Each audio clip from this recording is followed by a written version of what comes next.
Welcome to Car Shopping Questions and Answers. If you're car shopping right now, or you will be in the next 6 months, I want you to type me in the comments.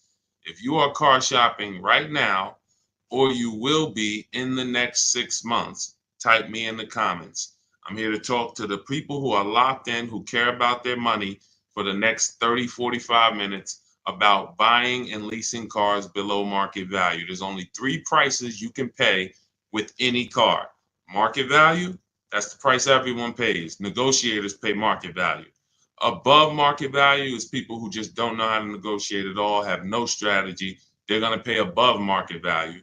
And then below market value. Below market value is reserved for the people with strategies, not negotiators. The reason we get below market deals is because we employ online strategies that are very easy to use, where we put dealers and banks against each other while we sit and relax at home.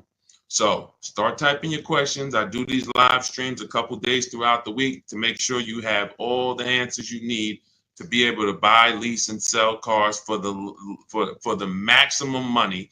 And that's all we do here. So everything we'll be talking about is out of my new book. It's called It's called Cars from Home: 7 Steps to Saving Time, Money, and Avoiding Dealerships. It's 5-star rated, and you can get your copy for the next 30 minutes as part of my welcome offer for 75% off. It's normally $97, but if you get to my TikTok bio or my Instagram bio before 30 minutes is up, you got yours for $24.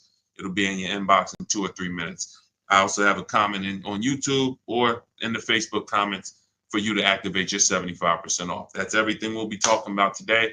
Let's go with the first question, Dolan. Let's get the show on the road. And let's get to some unlearning and relearning. Philly Speed, the last car I bought, the dealership wanted me to use their financing instead of my pre-approval. So we always let the dealership see if they can beat the financing we have, but we also come in prepared. And now you got to be careful now, because banks are now scamming. Banks are locking people in with hard credit pull pre-approvals. So they know that the people are hip to pre-approvals. And so I want you to pay very close attention to any company, dealership included, that tries to lock you in, because that's the exact opposite of what we do. We do not let banks and dealerships lock us in, because that prevents us from shopping their competition. And the way that you save the big money, not the hundreds, if you want to save the thousands, the 3,000s, the 5,000s, the 10,000s, and more, is you're putting dealers and banks against each other. That is the name of the game, and that allows you to save more money than you've ever saved without being you could be the world's worst negotiator. You could be a horrible negotiator, and putting dealers and banks against each other is going to be how you save more money than the best negotiator in the world. So we don't do pre-approvals unless they're soft credit pull. If they're soft credit pull, we'll use the pre-approval to budget, because the only purpose of a pre-approval is to budget. Who's a homeowner? Type me if you're a homeowner. You know you got a pre-approval, or you got pre-approved for your mortgage to budget. They told you, based on your credit, based on your income, you could afford this much house, 300,000, 400,000, 600,000. They told you this is what your interest rate would be. This is what your monthly mortgage payment would be with taxes and insurance.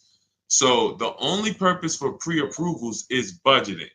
So now, when you don't, the reason why I hate bad pre-approvals, in my book I call them restricted pre-approvals, is because, one, they're going to activate the rate shopping window.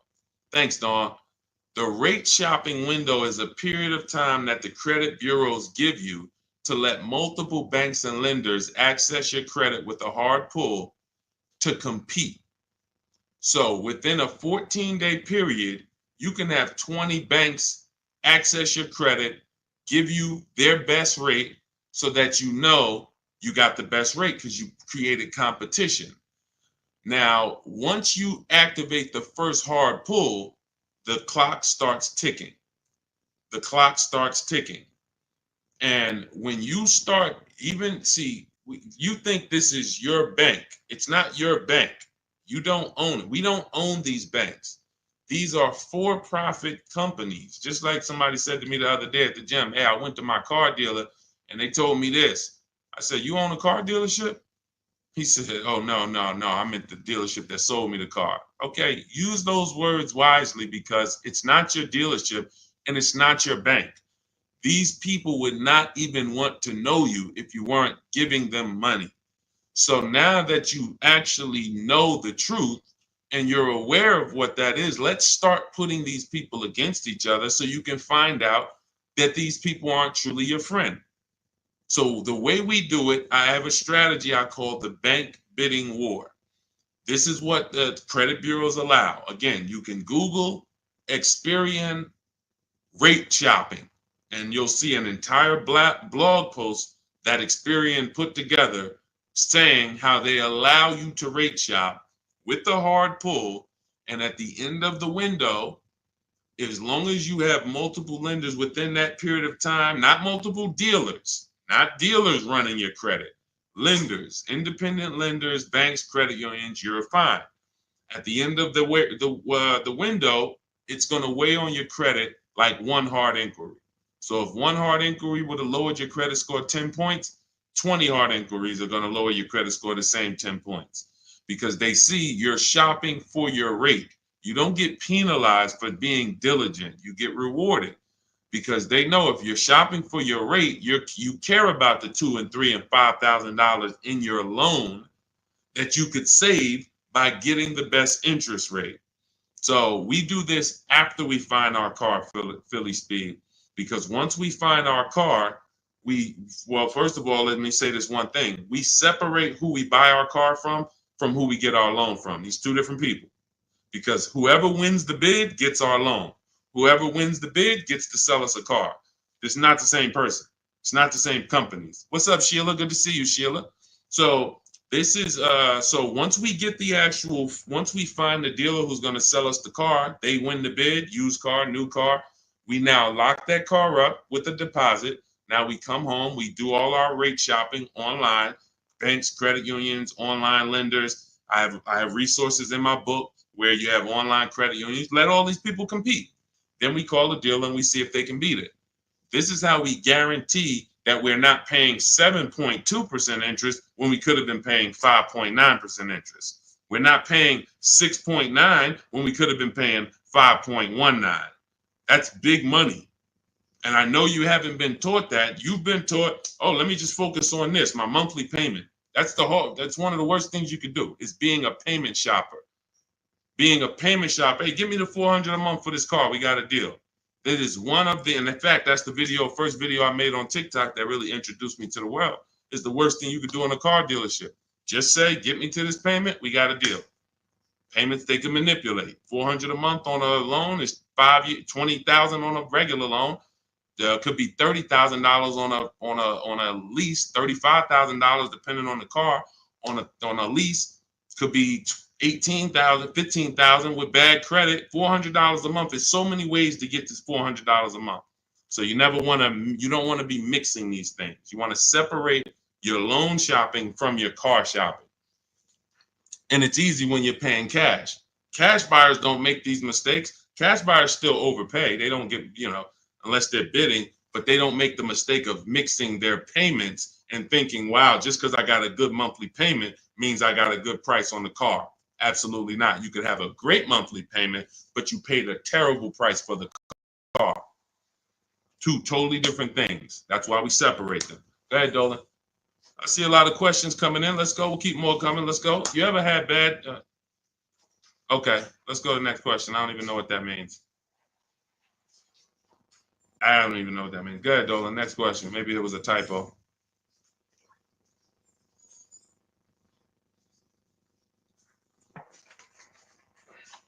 Can you please let us know if there's any limits for gap insurance if I'm upside down? It depends on on the coverage. You need to find out the coverage. There are gap insurance policies that I've heard of that didn't cover the entire shortfall. So, for example, if your vehicle is worth $25,000, but you owe $30,000, you're upside down.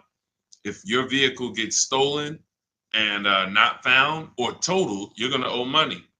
And I've seen this happen so many times throughout the years because people didn't get gap insurance. They'll literally total their car.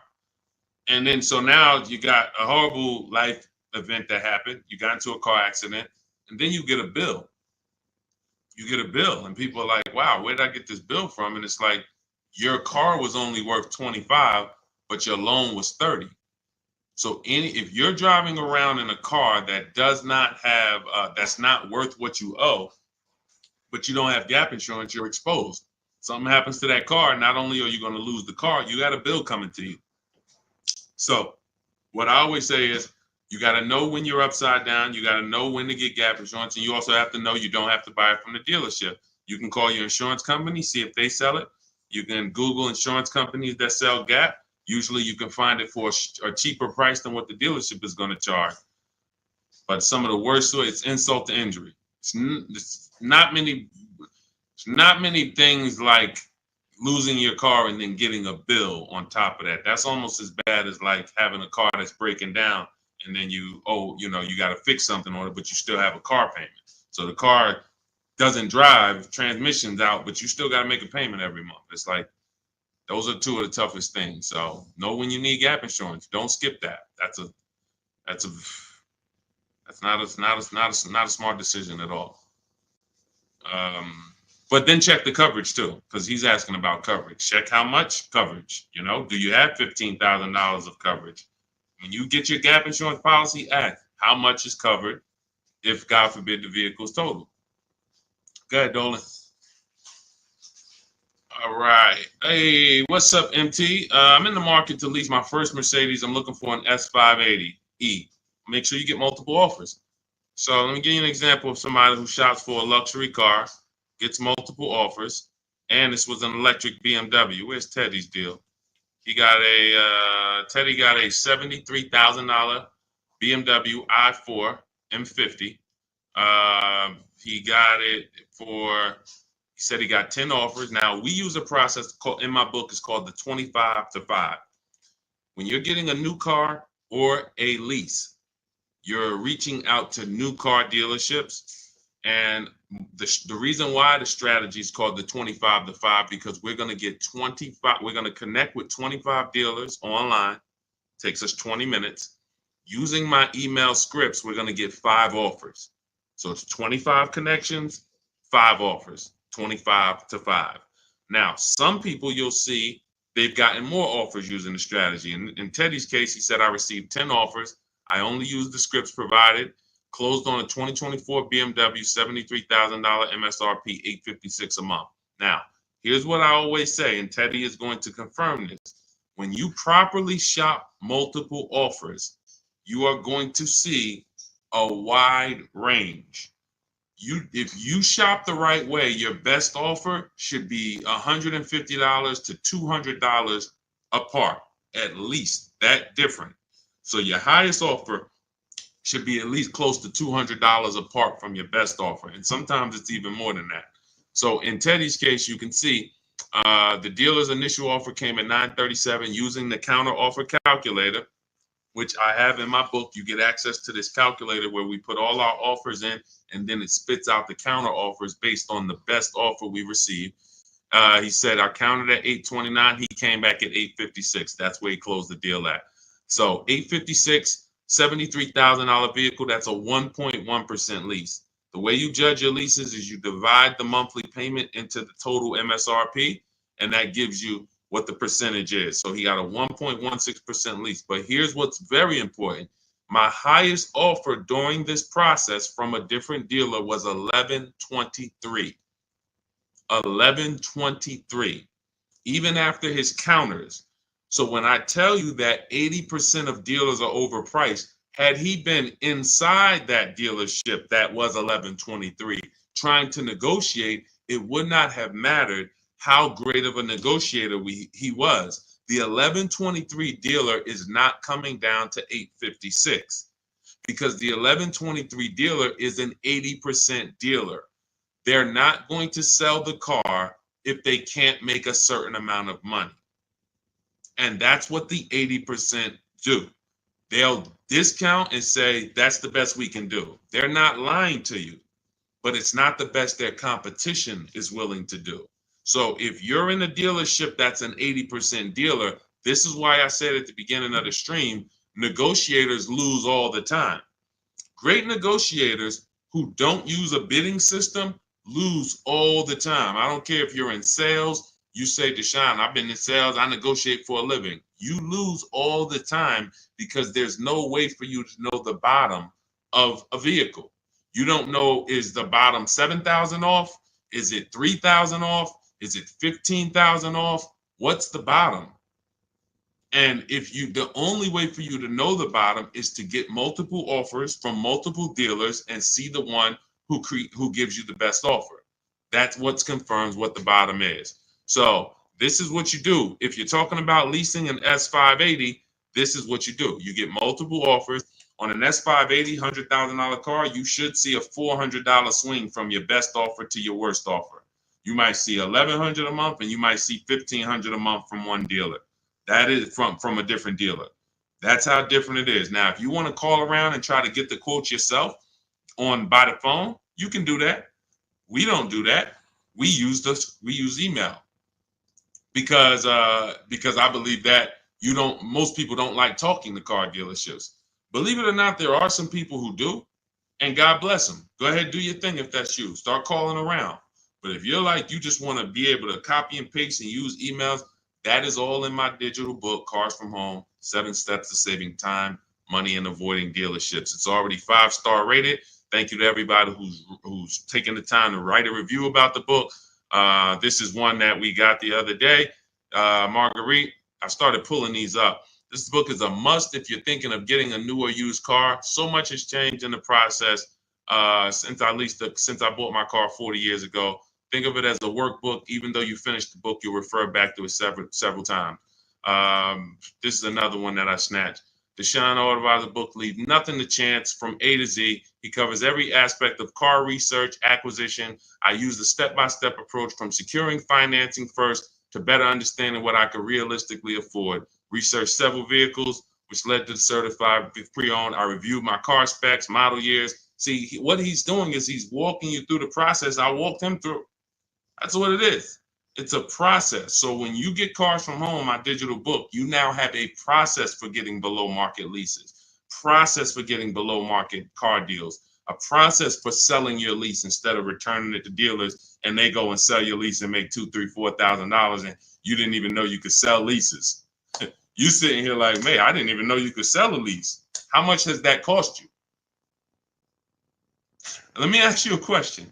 You're like, Deshaun, I didn't even know you could sell a lease. How much has just that alone cost you? If you don't know you could do it, you certainly don't know how to do it. There's still you listen, honestly, you might have been taught you can't even sell your car without the title. Who was taught that? I got to have my title before I could sell it. And I know this is true because when I was at the Mercedes dealer, people would walk in and the guy would be like, Deshaun, is that the new one? I said, yeah, that's the new, the 20, whatever. I said, all right, as soon as I make my last payment, coming back to see you for that. I know. Most of the people are not going to admit it, but they didn't know. They don't know this stuff. So the reason why we have to get, I'm talking to you who are honest, who are willing to be honest and willing to take the bad news, because that's how we change. You cannot, if you won't admit that you didn't even know how to sell a lease, then how are you going to get to the point where you can sell leases and make $2,000, $3,000, $4,000? See, I always meet people with bad news because I care about your car deal. I'm not the person who meets you and says, hey, Milton, you're doing a great job. Brandon, Rindy, you guys are just doing a great job buying these cars. Look at your deals. Wow, you're getting 1% leases. Wow, look at all these offers. You're getting $5,000, $10,000, $15,000 off on all of these offers. Great job. Oh, man, look at your pre-owned car. You got a huge discount. Originally, this car was $50,000 and you got it with good mileage for $26,000. Wow, you got a great discount on this pre-owned car. That's not how I'm meeting you. That's not how I'm meeting you. I'm meeting you. You don't even know that you should be getting the new price of a used car. You're looking at a used car. Duh, I'm looking at a 3-year-old car. Deshaun, how do I know if this is a good deal? Well, we need the brand new price. What was that car brand new?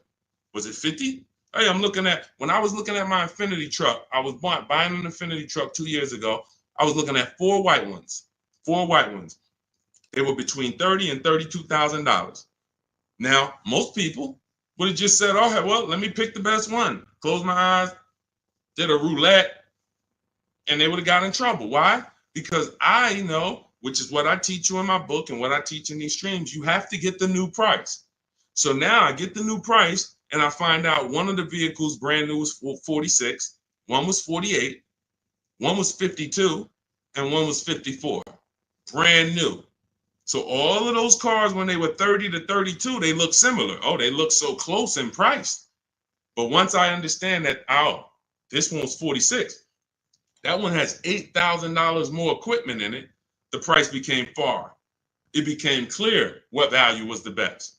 Somebody would have picked the $46,000 car and said, oh, well, that one they were asking the lowest price. Meanwhile, for $1,500 more, you could have got $8,000 more equipment. This is value. So these are the things when I meet you, this is how I come. Deshaun, I know I made a lot of mistakes. I'm willing to hear the bad news so I can get to the good news, so I can stop making these mistakes. That's all we're here for. And if you could take that, then we're going to be fine. You're going to be just fine. I can help anyone get below market deals who's willing to unlearn. That's it. If you're willing to unlearn, you're good all day. Okay, so that's what you do, MT. Get bids, multiple bids. You need to get at least 5 bids for that Mercedes before you make a decision. Once you get the 5 bids, you'll have a clear winner. That's who you do business with. Go ahead, Dolan. And matter of fact, let me show this Mercedes discount too. Just so you know, MT, we just had somebody who got a Mercedes.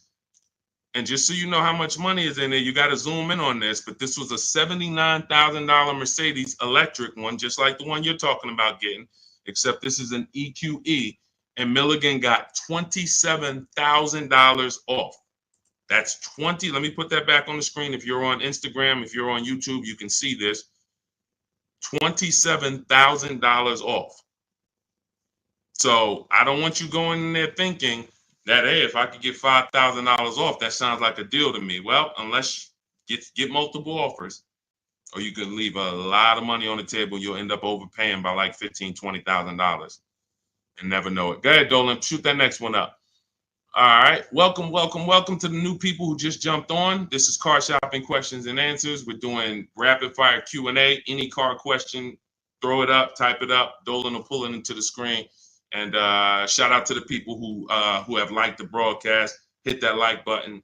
It means a lot. You make sure you run once you do that, you let the algorithm know we're talking big money over here. All right, ID Corals, what's the most discount seeing on a RAV4 Premium? You're feeling for the bottom. That's a losing strategy. So when I look at a vehicle like Tiffany's vehicle, Tiffany, look, she gets a Mazda 2024 CX-90. Her best offer from all of her bids was $6,530 off. At the time last year, Eddie got a Toyota 2023 hybrid Camry. Those were hot. His best offer at the time was $2,086 under MSRP.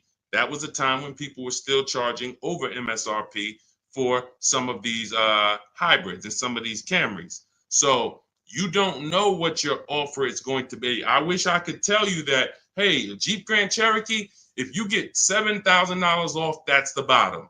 A BMW X5, if you get $6,000 off, that's the bottom. No one knows. And frankly, there's never going to be a way to know. The only way that you possibly could know is if you're in our network and you see people who make a deal. I'll give you an example. If I see Ansley picks up his QX, his Infiniti QX 60. I see Ansley, let's see, he picks up his Infiniti QX 60, $58,000 vehicle. He gets it for $554, no money down. He leased it. $554, no money down on his lease. That's a under 1% lease, if you're not aware of how leases are judged. Savvy people all know about the 1% rule. So if your lease payment is 1% or less than the MSRP, you stole a vehicle. So this is a 1% lease, no money down. That's the only way we can judge a 1% lease, not with money down. So when I look at the discount on this, he probably got $7,000-8,000 off that Infiniti. He might have got you can't get that type of payment without getting huge amounts off and huge rebates. But he did not know that he was going to get that type of payment on his Infiniti. He did not know that he was going to get that type of payment. He went in, he shopped the market using our strategies. And just so you know, once you know how to do this, it only takes you 90 minutes to shop the market. When you see these people, look at Ansley's last sentence. Started the process Saturday, accepted a deal Monday. This doesn't take you, I'm not ever going to spend more than 2 hours car shopping to get a deal. Never. 90 minutes tops, I'm going to get a below market deal on anything. So when you look at the process of using a computer, this is what they're made for. See, the problem is you're just not using computers. You're not using the internet. You use the internet for Amazon, don't you? Don't you use the internet to shop competitively from Amazon, to go on websites when you need to buy something big? You're going to the internet. But when you need to buy something like a car, you're going to the dealership, not the internet.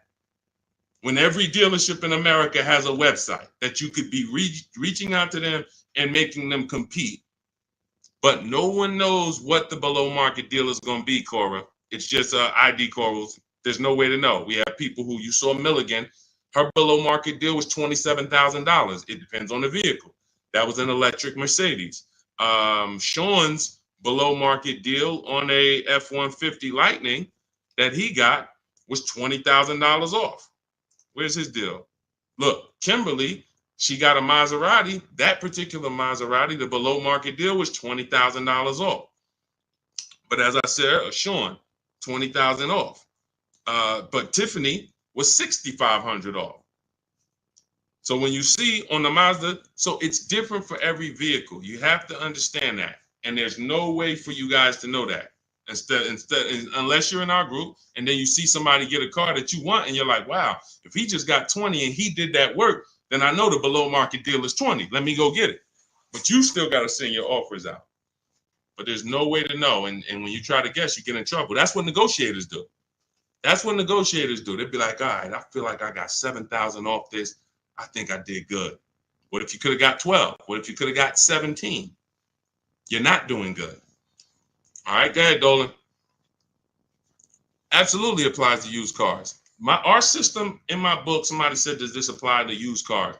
Our system in my book is below market used cars, below market leases, and below market new car purchases. We also have the bank bidding war where we make banks and credit unions bid for our business instead of going and begging one bank to give us a loan. So we also sell leases and sell. So we run pretty much an organized bidding system for car buying and leasing. That's what we do. In a nutshell, what separates Cars from Home from any other channel? What separates my teachings from anyone else? We have an organized system for making people bid for our business. We send them through a round robin. That's how we have grandmothers who save more money than the best negotiator. It's just that simple. Rosalie. Rosalie's deal is insane. Look at Rosalie. And I wish some of you, I know some of you have these cars. That's the reason I show all of these different cars, because you might have these cars and you didn't get these prices. So that should be a wake-up call when I show all these cars, Jeep Grand Cherokees, QX50s, Mazda CX90s. Some of you have these vehicles. And you can look at your deal, look at your paperwork, look at your selling price. Look, do you see any rebates included? Look at your price and be like, you'll see, man, I didn't get these prices. She got a 2024 Infiniti QX60, $59,000 vehicle. Look, her payment is $592 a month. It's a $59,000 vehicle. Some of you lease this vehicle, you put down $5,000 and your payment's $500 a month. She put down nothing. So this is below market. I told you at the beginning of the stream, it's 3 prices that you can pay for any car. 3 prices. Market value, that's what negotiators pay.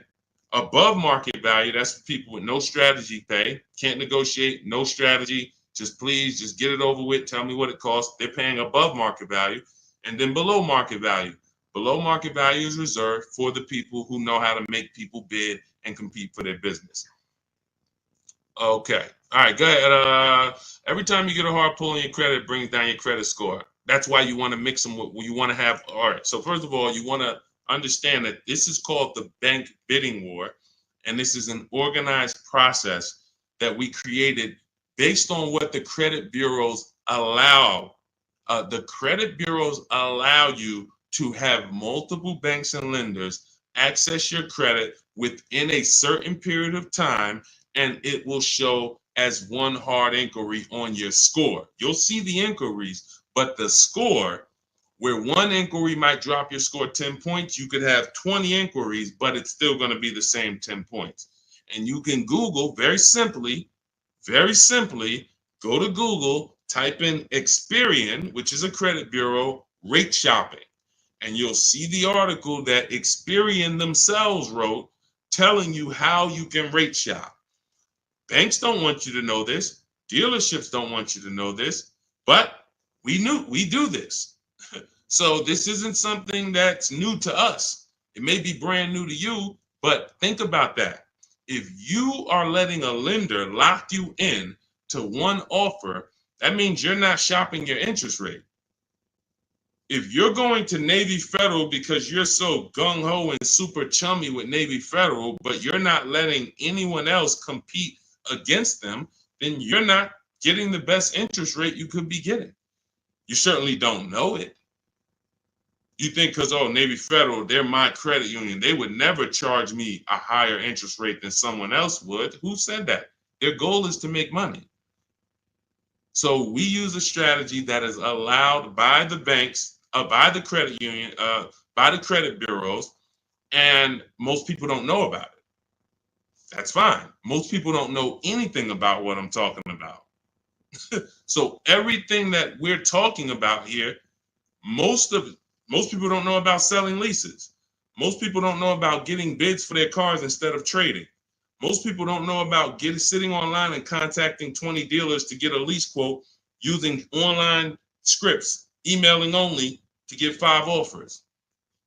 Most people don't know about anything we're talking about. Leasing and how leasing saves you way more money than buying unless you keep your cars 8 years. If you keep your cars 8 years, then leasing doesn't save you more than buying. But if you don't keep your cars 8 years, leasing, getting below market lease deals like some of the ones you see that I've shown you, saves you way more, thousands more than buying. Most people don't know any of this. So it's not about that. It's about, will you know it, Dawn? I don't care about what most people know. I care about the people who are like, look, I want to know this. I want to know how to make sure I shop for my interest rate and don't let the dealer shop for it for me, or don't just let one bank give me their offer. No, it's too much money.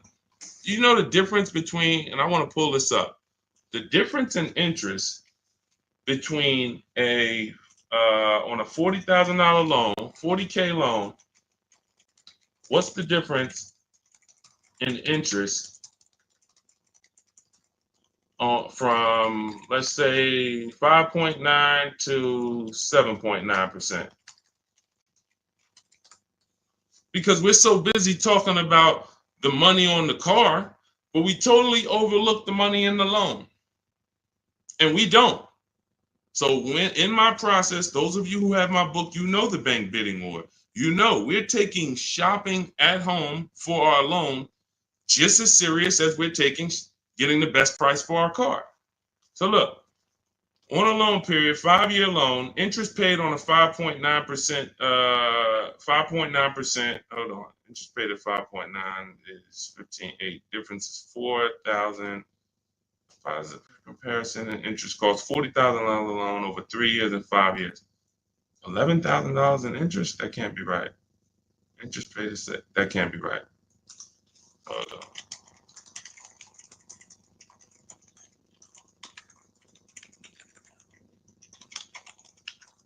$7.9%. How much interest is paid on a 5-year loan? 7.9%. Could be over $15,000. That's impossible. 7.9 is that's impossible. Hold on. Now I gotta figure this out. I know it's a big difference. I know it's thousands different, but on a $40,000 loan, hold on. Wow.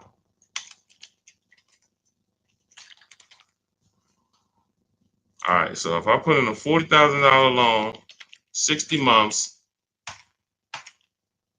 7.9% interest, 0 down payment. Forget about sales tax. Let's see, calculate. All right. Principal, interest. Why is it not giving me? Here we go. Total loan interest is $8,500. Okay, that sounds more right. Okay, so on a $40,000 loan at 7.9, interest is $8,500. Now at 5.9, interest is $6,200. $6,200 versus $8,500. That is $2,300.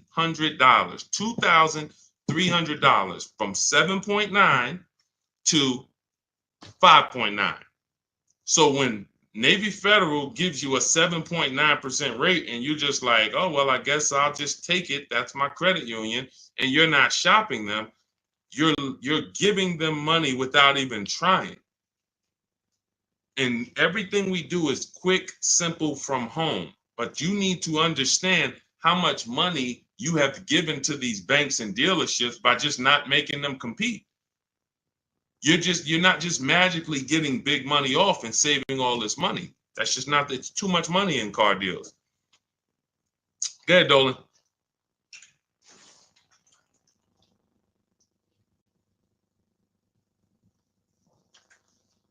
See, I see a lot in a lot of these questions. What I'm seeing is people trying to feel for the bottom. You don't want to use competitive strategies. You're not going to get there that way. Michelle, what's a good APR on a 2014 car? First of all, a 10-year-old car, you shouldn't have a loan. In my book, I teach something called the rule of 72 and the 10th birthday. 72 months is the longest loan you want to take on a car. Anything longer than that is like a 50-year mortgage. If you got to take a 50-year mortgage to afford a house, you can't afford the house. So why is the 10th birthday there? Well, that's because we should have the car paid off by the 10th birthday. In true affordability, you can do this.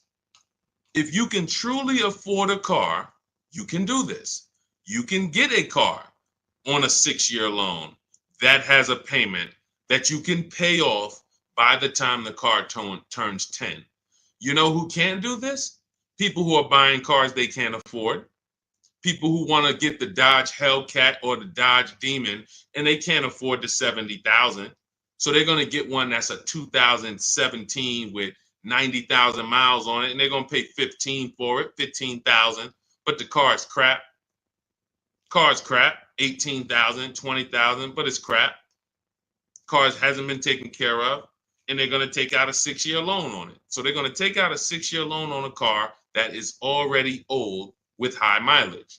I've seen this. I call this the repo recipe. Some of you may have seen the video that I made on the repo recipe.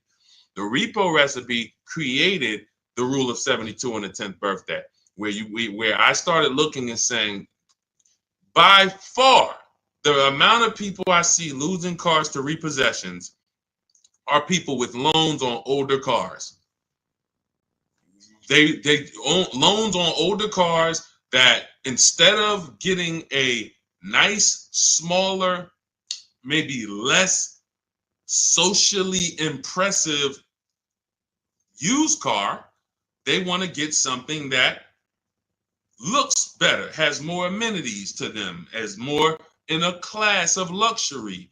all right, Sean, I could get this 2015 BMW. It's it has 90,000 miles on it. They only asking 14 grand. It's a horrible decision unless you can pay cash, because all you're doing is investing in a car for 5-6 years with payments that is already due for repairs. At 10 years old, the car you're asking about, Michelle, is already due for repairs. This is the age of the car. This is the age of the life cycle of the car where repairs should be normal. 10 years old, the car should be paid off. And every 2 years, you go to your mechanic. Hey, what does it need? They say, okay, hey, you got to put 1,000 into it. You got to put 800 into it. No problem. Here you go. Let me keep my car running. That's the age of repairs. But when you're starting a fresh loan on a car that is in the age of repairs, this is what I call the setup for the repo recipe, because you're going to now get this payment, $400 a month, $300 a month, $500 a month, whatever it is, and you now have a surprise. Hey, car's breaking down. Hey, what's this light flashing on my dashboard? Hey, what's this going on? What's this sound I'm hearing in the back? That's because you bought a car that is in the age of repair and you just bought it like it wasn't. See, if you drop cash on it, 15 grand, I don't got no problem with that.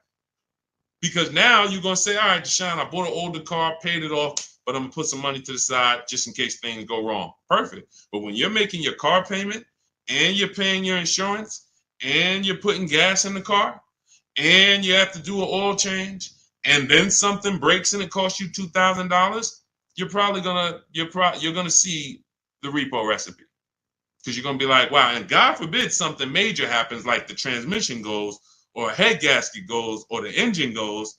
Oh, forget it.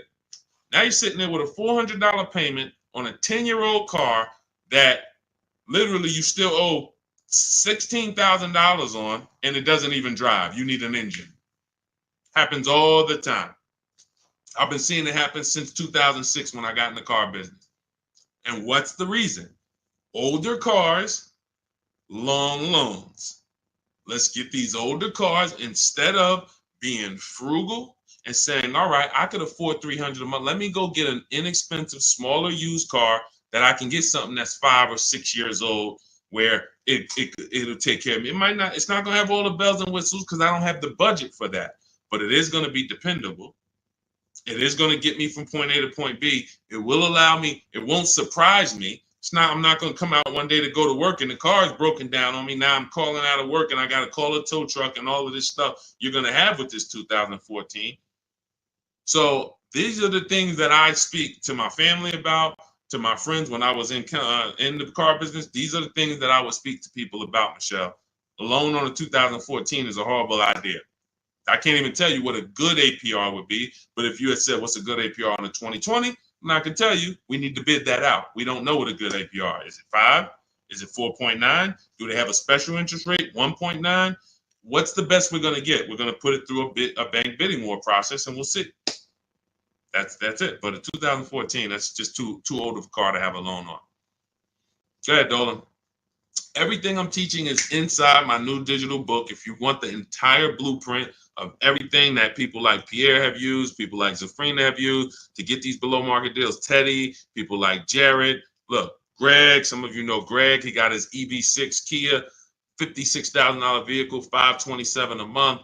Everything that these guys have used and girls have used to get these below market deals is in my new digital book. And you can have it for 75% off. That's my welcome offer, but it's only for 30 minutes. After 30 minutes, it goes back up to $97. So if you want yours for $24, head to my TikTok bio now or my Instagram bio, click the website link there, and then click the button that says 75% off new book. Get there before the timer so you can get your $24 book instead of a $97 book, even though it's worth it at $97. And if you're on YouTube, I have a comment for you, a link for you in the chat, and then I have a link for you guys on Facebook. But that's for those who want the blueprint. It'll be there. And make sure when you get your book, you screenshot the thank you page, because it has my support team's email on there, just in case you type your email wrong. Want to make sure you can reach out to support to get your book. Go ahead, Dolan. Does your book go into detail about cash purchases? Cash is simple.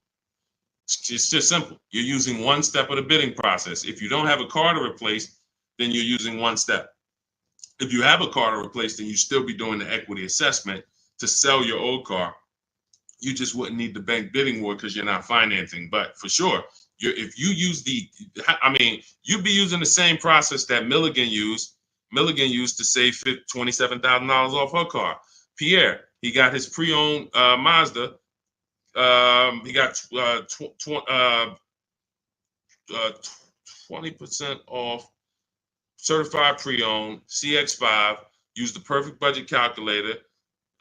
Spotted this best deal of similar listings, and then he knows how to get the original price to make sure that he got the biggest discount from the new version.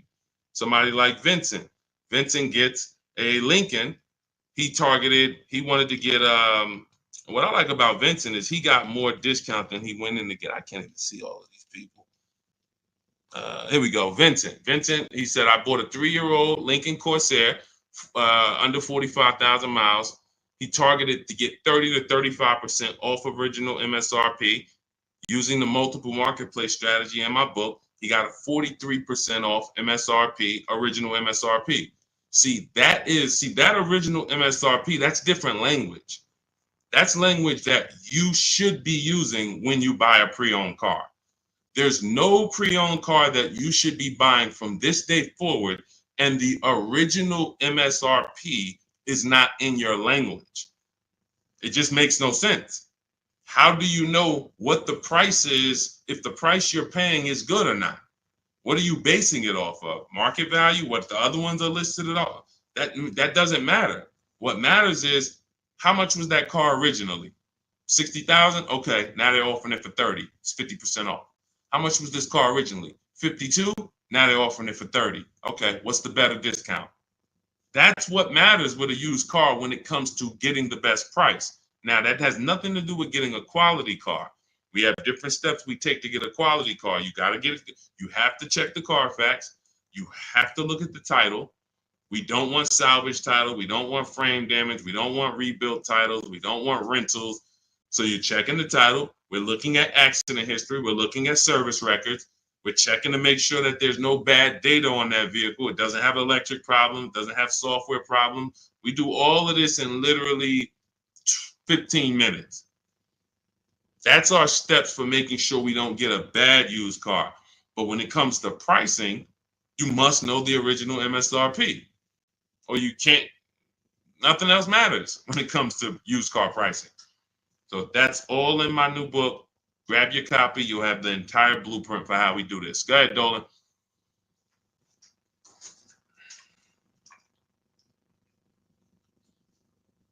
What do you do if your loan is upside down and you want to lease? Transfer it over. In my book, we have 2 ways to get out of a negative equity. There's 3 options with negative equity. 2 lead to a car, 1 does not. So just so you understand the severity of negative equity I call the bad credit for people with good credit. Because when I was at the dealership, people walk into Mercedes, and if they left with they could have an 800 score. If they had too much negative equity, they were not leaving with the car. So there's only 2 things that I've witnessed in my career that stop people from getting deals on cars. Credit's too bad, negative equity. So that means it's a serious thing. So what I say is understand the cause. The cause, which you seem to know already, Lavis, is you should be leasing, but you buy. That's why Lavis is asking about going from a negative equity deal to a lease, because the taking out 5-year, 6-year loans is what you do. Then you go and you replace those cars in 2 or 3 or 4 years. You have negative equity. Happens all the time, especially to you who doing no money down deals. And to those of you who are putting down like 5-10 grand, you don't have any negative equity, but you're losing that money. You're not getting that money back. You put down 5 grand, 10 grand on a car, then you come to trade it in 5 years, and you come to trade it in 3 years. You're not getting that 5-10 grand back. You don't because it's just the car depreciates too much. So you're just throwing money at these cars that is not coming back to you. When you are going for a lease now, we have 2 ways that you're going to transfer to a lease from a negative equity deal. We're going to do our equity assessment. You're going to go to CarMax, go on these websites, CarMax, Driveway, Carvana, KBB, Instant Cash Offer, Car Gurus, and AutoNation. Sell my car. 6 offers. So they're going to give you 6 offers on your current car. Now, that is going to be the smallest amount of negative equity that you're going to have, because that's the best offers you're going to get. These are companies that fight every day to buy cars. That's what they do. So they're not lowballing. They're not saying, hey, we'll throw out one number here and then we'll negotiate. Hey, Charlene, good to see you. Good to see you, Michael Singleton. They're not doing that. They're coming in and saying, all right, we're going to put our best offer online. And then when we inspect the car, if there was something that you didn't tell us about the car, if there was something that you left out, we're going to need to deduct that when we inspect it. So they're putting their best offers online right there. And so that means that's going to be your lowest amount of negative equity, because you're getting the most for your car if you sell to one of them. So let's say your highest offer comes from a Car Gurus dealer who wants to buy your car for $19,000. Let's say you owe 21. You owe 21, they want to buy it for 19. Hey, Steve Long, what's going on? Good to see you. What should you do? You should pay the difference, because when you pay the difference, you're closing the deal with the least amount of negative equity. That's what you want. You're closing the deal with the least amount of negative equity. And so when you go buy your car, your next car, or lease your next car, rather, in your case, negative equity has nothing to do with the deal. So that's what you would prefer to do. Pay the difference and then go out and get bids for your lease and then do a clean deal. But now let's say, they offer you 19 and you owe 29. So you are now $10,000 upside down. You can't pay the difference. I don't have 10 grand to pay the difference. Okay. Now what you have to do is you have to transfer that negative equity to your next deal, which means you have to trade your car in. And we don't trade. We don't like trading because you can't get bids. What's up, Dion? Good to see you. You can't get bids. The reason why when y'all hear me say trading is a curse word is because you don't get the money your car is worth trading it. You don't get the money anything is worth trading it. So now you've bought this car, you found this deal, but now you have to go to the dealer and say, all right, I need you to take a look at my car. Now, what happens if Carvana offered you 19, but this dealer can only pay 17? It's just all they can pay. They can't match that offer. So you're going to have more negative equity in most cases when you have to do this. So, but that's okay. If you can't pay the difference, this is your only option. Now, it's very important for those of you who are trying to do negative equity trades and then go into a lease that you understand loan to value ratios, because that's what's stopping you from getting your deals. When you go to buy a car, the bank usually gives you 20% above the value of the car. That's the max the bank is going to really give a person with good credit. Sometimes a little more, but we'll use that it could go to 25%. Ridiculous banks will go to 30%, but 20% is really benchmark. So if the car you're buying is 40, the bank is going to lend you max 48,000. That's 20%. So no dealer, no bank. What's up, Benito? Nobody can get $50,000 approved on that $40,000 car. So when you buy your car, you're trying to buy the car, put the taxes in, put the fees in, and then throw the negative equity in. So the car was 40. Next thing you know, you're at 52, and you want to do a no money down deal. And you're wondering why you can't do a no money down deal, because the bank is saying we're not going to lend 52 on a $40,000 car. That's when they come to you and they'll say, hey, you got to put money down. Can you come up with $5 grand? Because we can't get the bank to approve it. It's loan to value. Now, also, what you need to keep in mind is when you can get big discounts off the vehicles, you can actually bring over more negative equity. When you look at Sean saved 20 grand off his vehicle. If he had to throw 7 grand negative equity on there, he could do it. If you had to throw it, honestly, he got a $20,000 discount.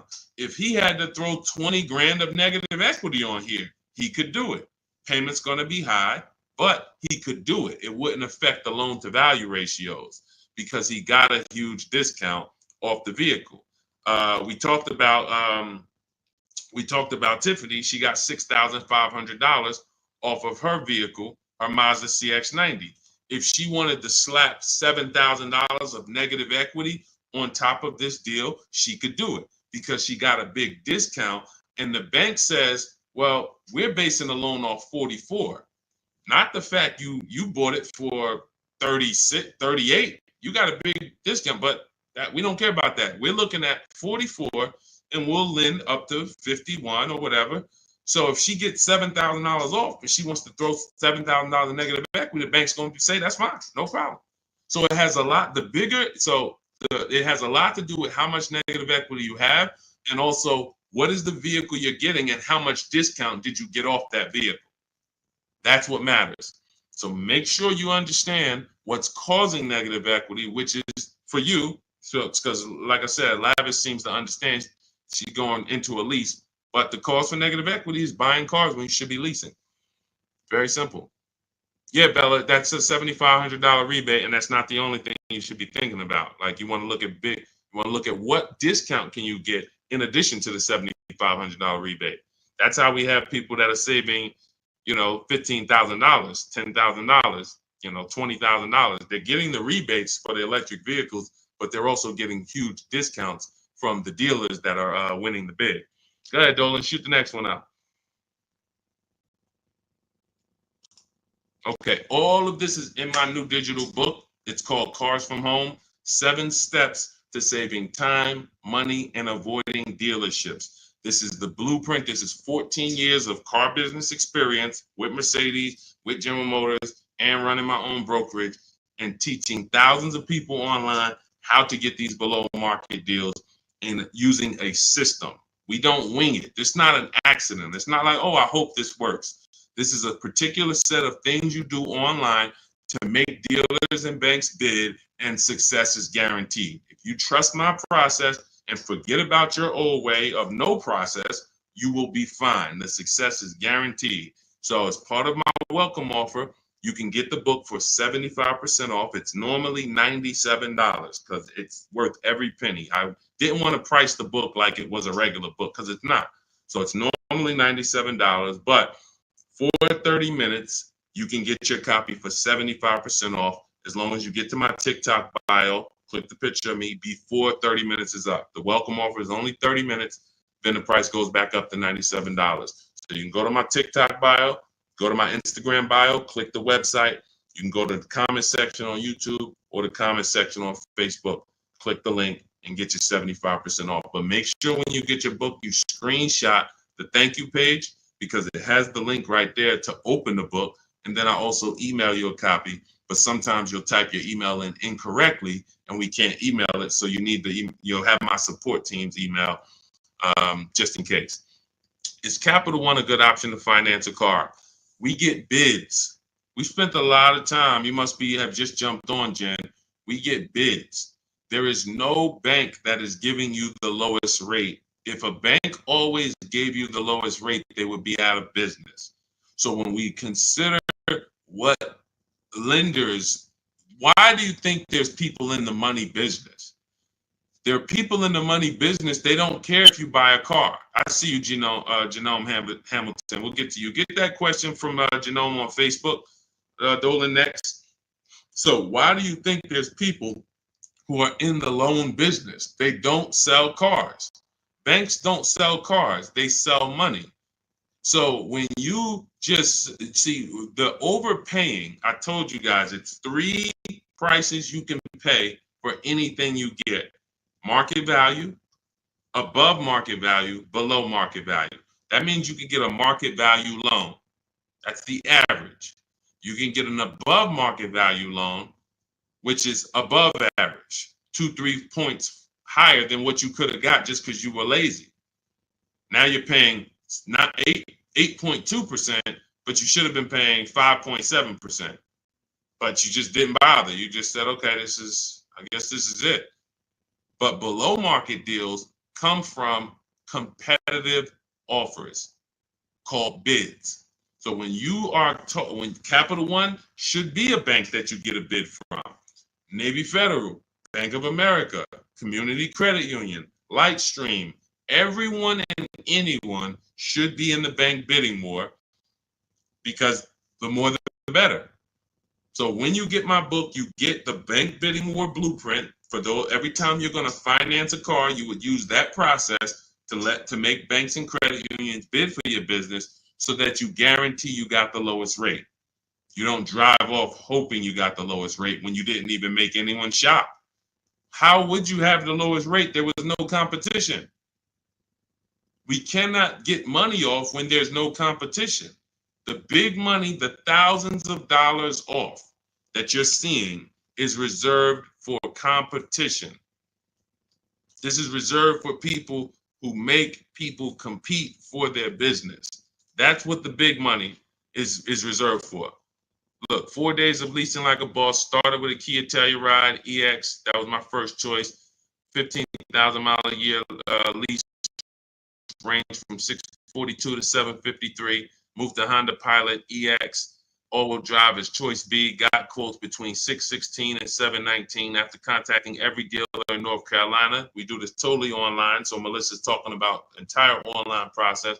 The dealer I ended up leasing from originally quoted me 719, came down to 616 in 3 days, 0 at signing, 0.13% lease. This is what it's about. Competition. She knows she got the best price. You can't go to her and be like, Melissa, you think you could have did a little better? She's going to be like, look at all the offers I got. Do you think I could have did better? You're going to look and say, no way. See, competition is what gives you the peace of mind. Every time you buy a car, why don't you have peace of mind? Why are you driving away hoping? Driving away, oh man, you think we did all right? Should we have gotten tried to get more for the trade in? Shoot, we ended up putting 3,000 down. We only wanted to put 1,500 down. This is how you're leaving the dealership. Why? Because you're not making people compete. So when you're not making people compete, you're begging for discounts. And you have no leverage to be able to compare to even know that you got the best price. You have nothing to compare it to. So when people come on the stream and they're like, hey, Deshaun, I'm paying $519 a month for this car. Is that a good deal? You have nothing to compare it to. Hey, I got a 2019 Mazda 3 for $17,000. Is that a good deal? You have nothing to compare it to. But if you had seen 7 Mazda 3s and then the one you got, it was originally, $31,000, but you paid, $17,000 for it. You know this. And this stuff is simple. This isn't building rocket ships. But this is reserved for the people who care about their finances. Everyone doesn't invest. Everyone doesn't save. Everyone doesn't, take financial literacy seriously in any way. But there are opportunities that flash past all of us where we can absolutely benefit from learning things that other people don't know. If you learn how to invest in stocks better than other people, you're going to do better than other people. If you learn how to get cars less than other people, you're going to get less than other people. This is not by accident. But you got to focus. This is your second most expensive purchase. So this is only for the people who are focused. This is for you. The blueprint, everything, my book, anything I do, the streams. The streams aren't for distracted people.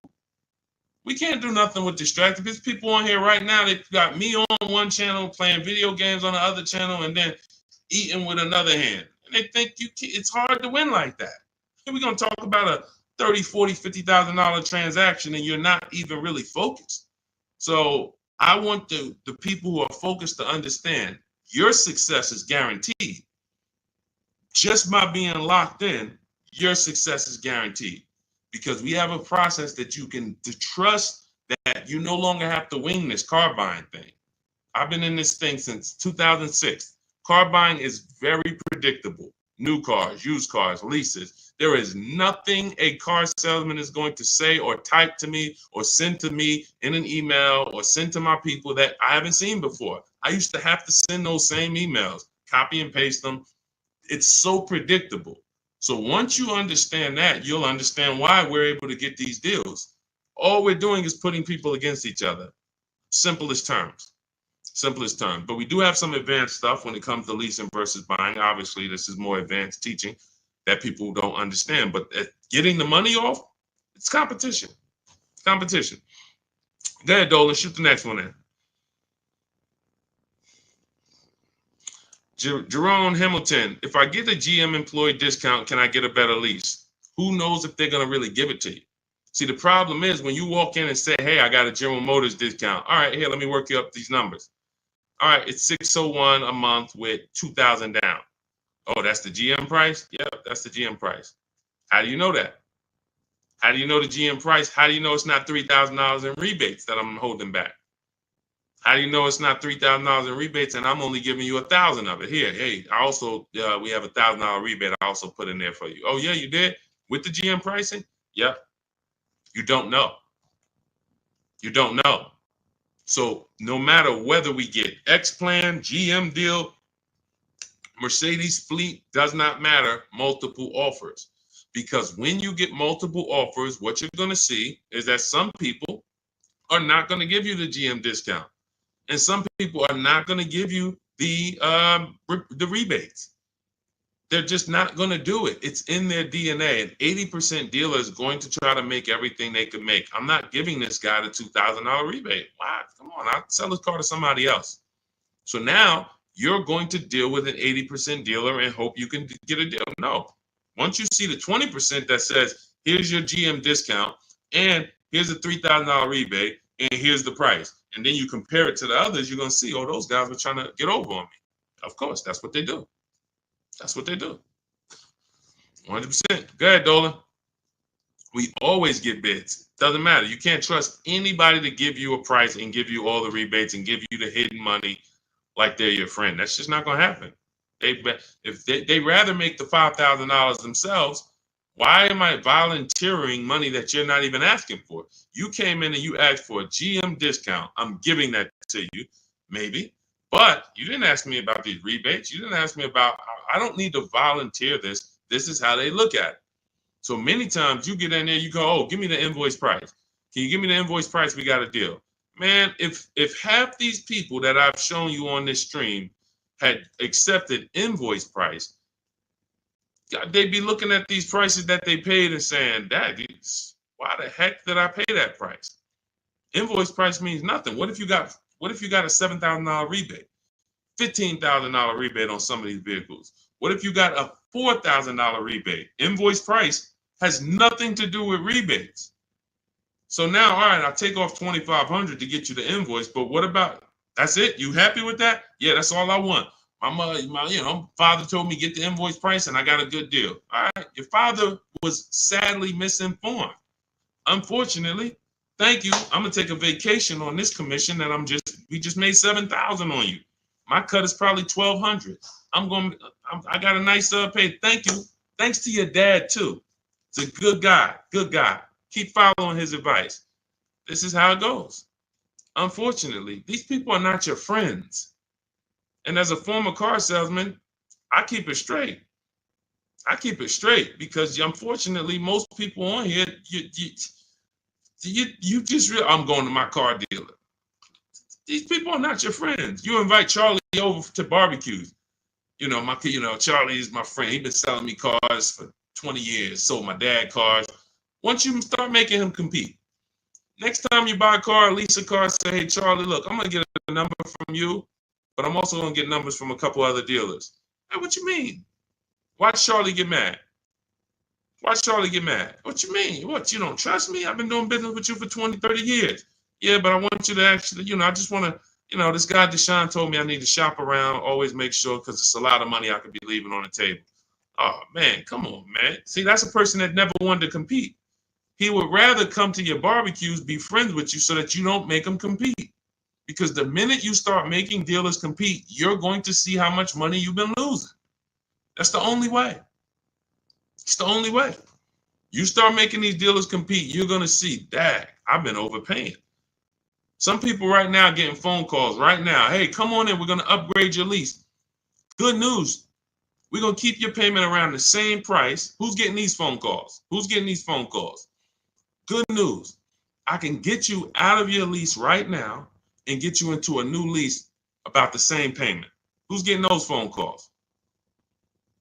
Who's getting those phone calls? I ain't been on since 5 a.m., KD. Chill out, bro. Chill out. Who's getting those phone calls? Right? Hey, come on in. I could get good news. I could get you in the brand new 2025. You don't even have to you don't even have to put no money down. Come on in, right? All of that, right? Everybody's getting those calls. Why? Because 2022 and 2021, they overcharged you and your payment is so high, even though deals are a whole lot better. They were better back then, but they put you in a high deal back then. Now what they're trying to do is keep you in that high deal, hoping you're used to it. And they want you to think that's normal. They want you to think, hey, Mr. Hayes, yes, you've been paying $750 a month since 2022. Good news. The market is all bad. The market's bad, right? Oh, yeah, I'm hearing that. Thank you. Thank you. I'm glad you're aware. Now, see, you say stuff, you don't even realize you say stuff that helps them make more money. That's why we don't talk in my system. There's no talking. But when you say, a lot of my friends been saying, man, these prices have been high. I don't even know if they ever going to come down. Yes, thank you. You're right. You're so right. We say the same thing in here every day, Mr. Hayes. But the good news is this. I can actually get you in a new vehicle and keep your payment around the same price as your old 2022. Oh, yeah, you can do that? Yeah. Man, well, I really like to come down. Yeah, but listen, things have not, interest rates are high, right? Have you been following interest rates? Yeah, I have been seeing that they're high and they've been high for a minute. Yeah, so that's all affecting the prices we can offer now. But, normally your price will go up by about $120. Normally you go into the 2025, but, I see you bought a car in the past and I was able to pull some strings, work with my manager, and we can get you on a new one, keep your price around the same. Okay, all right. When can I see it? Come on down. When can it come down? That price should be dropping from $750 to like $520 because the market is entirely different. There's been great deals out here since the daggone pandemic. It's been great deals. During the pandemic, we helped Bonita. Bonita got her Telluride. She got it for $600 a month during the pandemic. That's why I always show her deals. $600 a month. People are leasing these for $800 a month, $900 a month during the pandemic.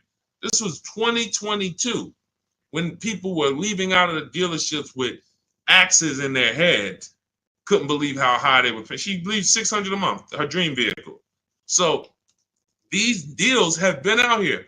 Look, Greg made this deal. Look, we've been making deals, below market deals. Look at Danielle. $44,000 vehicle, $550 a month, no money down. Charles, Palisade, $48,000 vehicle, $597 a month. Hyundai Palisade, top 5 SUVs in the market the last 3 years. So the people who tell you there's no deals, they don't know how to get them. So yes, when you go into, when you don't have strategy, I told y'all, I've said it, I think 3 times, maybe 4 on this stream. There's only 3 prices you can pay. Market value, that's what all the negotiators are going to pay. They think they did well. All they did is pay the average price of a negotiator. Now you got above market value. That's for the people who can't negotiate. You don't like negotiating. You're not good at it. You just close your eyes and hope that it works out for you. You're paying above market value. And then below market value, which is what you see these people pay because they're not negotiators. They make people bid. And when you make people bid, You don't have to be a negotiator. If someone comes in to fix, you want to get your kitchen redone, and they tell you, okay, it's going to be $50,000. Yeah, hey, is that your best price? All right, yeah, all right, because I'm going to have 3 or 4 other people come in and get a number too. Okay, well, I might be able to get you from like 50 down to like 45. Okay, it's all right. I'm going to have another person come. Another person says, I could do it for 41. Another person says, I could do it for 60. Okay, another person, I could do it for 42. Now you're creating competition, and all of them you tell, hey, I'm getting multiple bids, and they're going to give you their best offer. Doesn't mean they're going to win, but when they know you are getting other prices, they're going to give you their best offer. And that's what I tell you. When people say that's our best offer, Mr. Nunn, that's my best offer, Mr. Henderson, they're not lying to you. That's their best offer. They're not going any lower because they want to make a lot of money. Look, man, I'm making $6,000 on this car. If I can't make it, I'll sell it to someone else. I'll sell it to someone else. I don't need to sell. That's how the 80% of dealers think. You expect the incentive to get a lot better the next few months, especially Ram. What are the incentives now? Unless you can tell me that you shop multiple dealers for Rams and you can show me 5 different offers you've gotten on a Ram, you don't know what the incentives are now. How can we wonder if stuff's going to be better? What are you comparing it to? You went into one dealer, Dodge dealer, hey, how much is this Ram? They told you and you're like, oh, well, that's expensive. 80% dealer. 80% dealer. And again, the only way for you to see how much you've been overpaying is to start using these strategies that we teach for multiple offers. And I know, sometimes it's hard to face that. Sometimes you would rather not see how much you've been losing. And that's understandable. It doesn't make financial sense, but it's an emotional decision that's understandable. I don't want to know, Deshaun. I would rather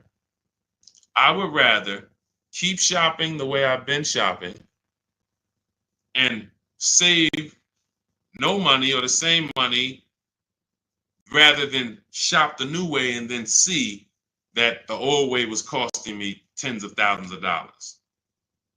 That doesn't make financial sense. But the people when you ask, are the incentives good? You got to know what the incentives are now. That means we run the market. When I was shopping for my mother a couple years ago, I ran all the offers on a Mazda CX-5 for her in October. I didn't like the deals. I didn't like the lease offers. I contacted them again in November, emailed them all again. Hey, what do we look like in November? Didn't like the deals. Emailed them one more time in December. Or one of the dealers actually reached back out to me and said, hey, I got this car coming in. We did the deal in December.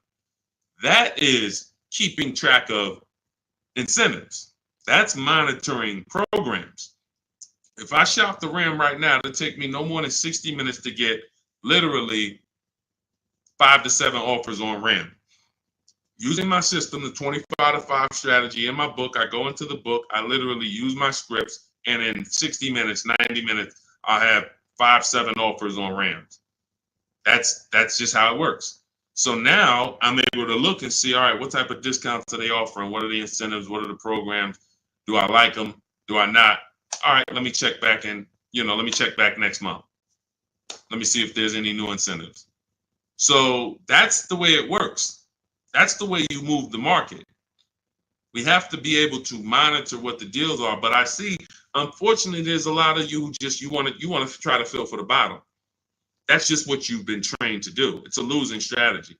I would love for you, if I was still at the dealership, I'd love for you to come and try to fill for the bottom. Especially if I work for a manufacturer where we got rebates a lot. Come on in, fill for the bottom. $3,000 off is a good discount. When's the last time you got $3,000 off a vehicle? I just think, I think I might be able to get more. Okay, listen, we settle at 5. You don't know I had a $5,000 rebate, so you're just not going to know. So you can sit here and feel for the bottom all you want. It's not going to work. You're still going to leave wondering, hoping it's a losing battle. That's why I'm trying to tell you, stop doing it. Stop doing it.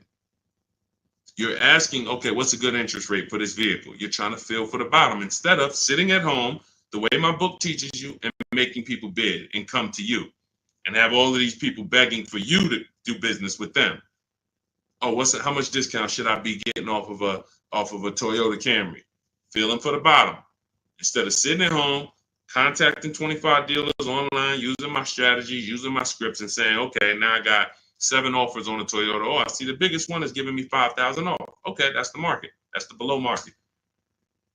You cannot feel for the bottom. You can keep doing it. It's just a losing strategy. You're never going to get the discount, the maximum discounts, feeling for the bottom, walking into a dealer. It's just never going to happen. So for those of you who are tired of that, you're like, I don't want to be feeling for the bottom anymore, Deshaun. I don't want to be worried about being a good negotiator, Deshaun. I want to be able to have a plain, simple system for getting dealers and banks to bid for my business. That's what Cars from Home is, my digital book. 7 steps to saving time, money, and avoiding dealerships. You can get your copy for 75% off. That's my welcome offer. In my TikTok bio, click that picture of me, or click my Instagram picture. Go to my bio, click the website, and then you'll see a button to activate your 75% off your book. Grab it. It'll be in your inbox. You'll have all the strategies necessary for paying these prices, the same prices you've been seeing me share throughout the stream. Or if you're on YouTube, I have a link for you in the comments. If you're on Facebook, I have a link in the comments for you. Grab your book, use it, and shop empowered. The old days are over. The days of going into dealerships, over. Spending more than 30 minutes in a dealership, over. You'll never do that again.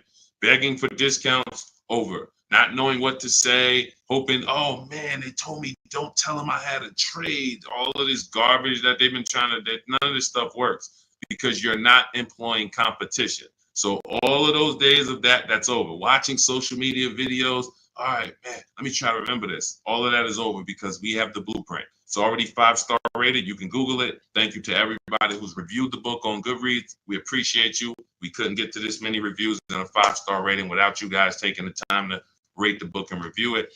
But grab your copy. As long as you get there before the 30 minutes is up, that welcome offer is only good for 30 minutes. After that, the book does go back up to $97, which is still a great price. But $24 is better than $97. So get there before the 30 minutes is up. TikTok bio, Instagram bio, YouTube comments, Facebook comments.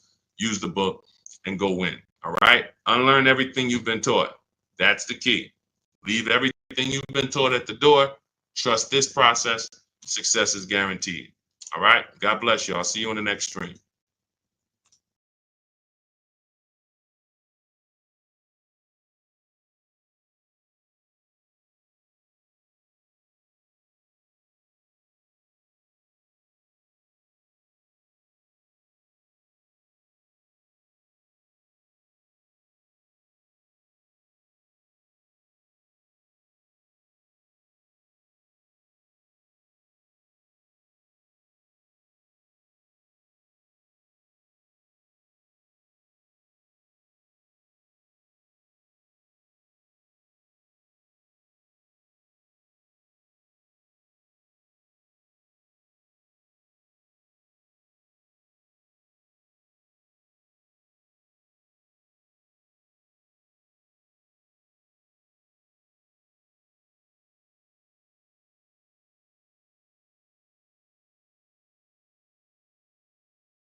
Welcome to Car Shopping Questions and Answers. If you are car shopping now, or you will be in the next 6 months, I want you to type me in the comments. We're about to go live, do some serious car shopping Q&A for the next 45 minutes to an hour.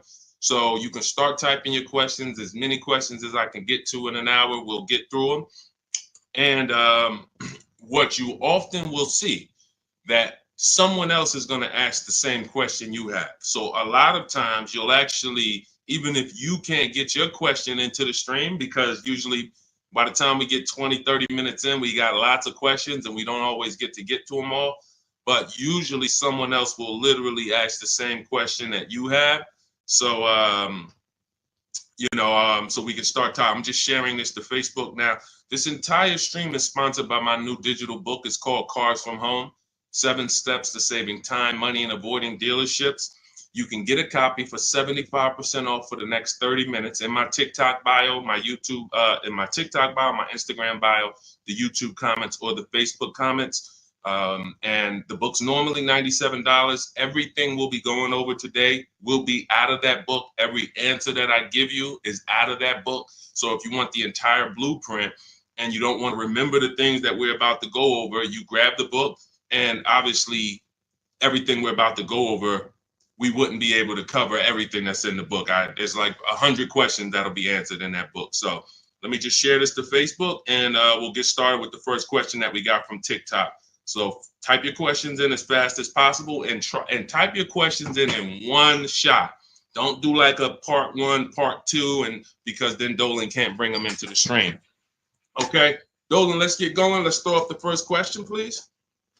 Nora, I'm upside down on my vehicle. How do I get out or pay off early? There's two ways to deal with negative equity. One of them is easier. It depends on the resources you have.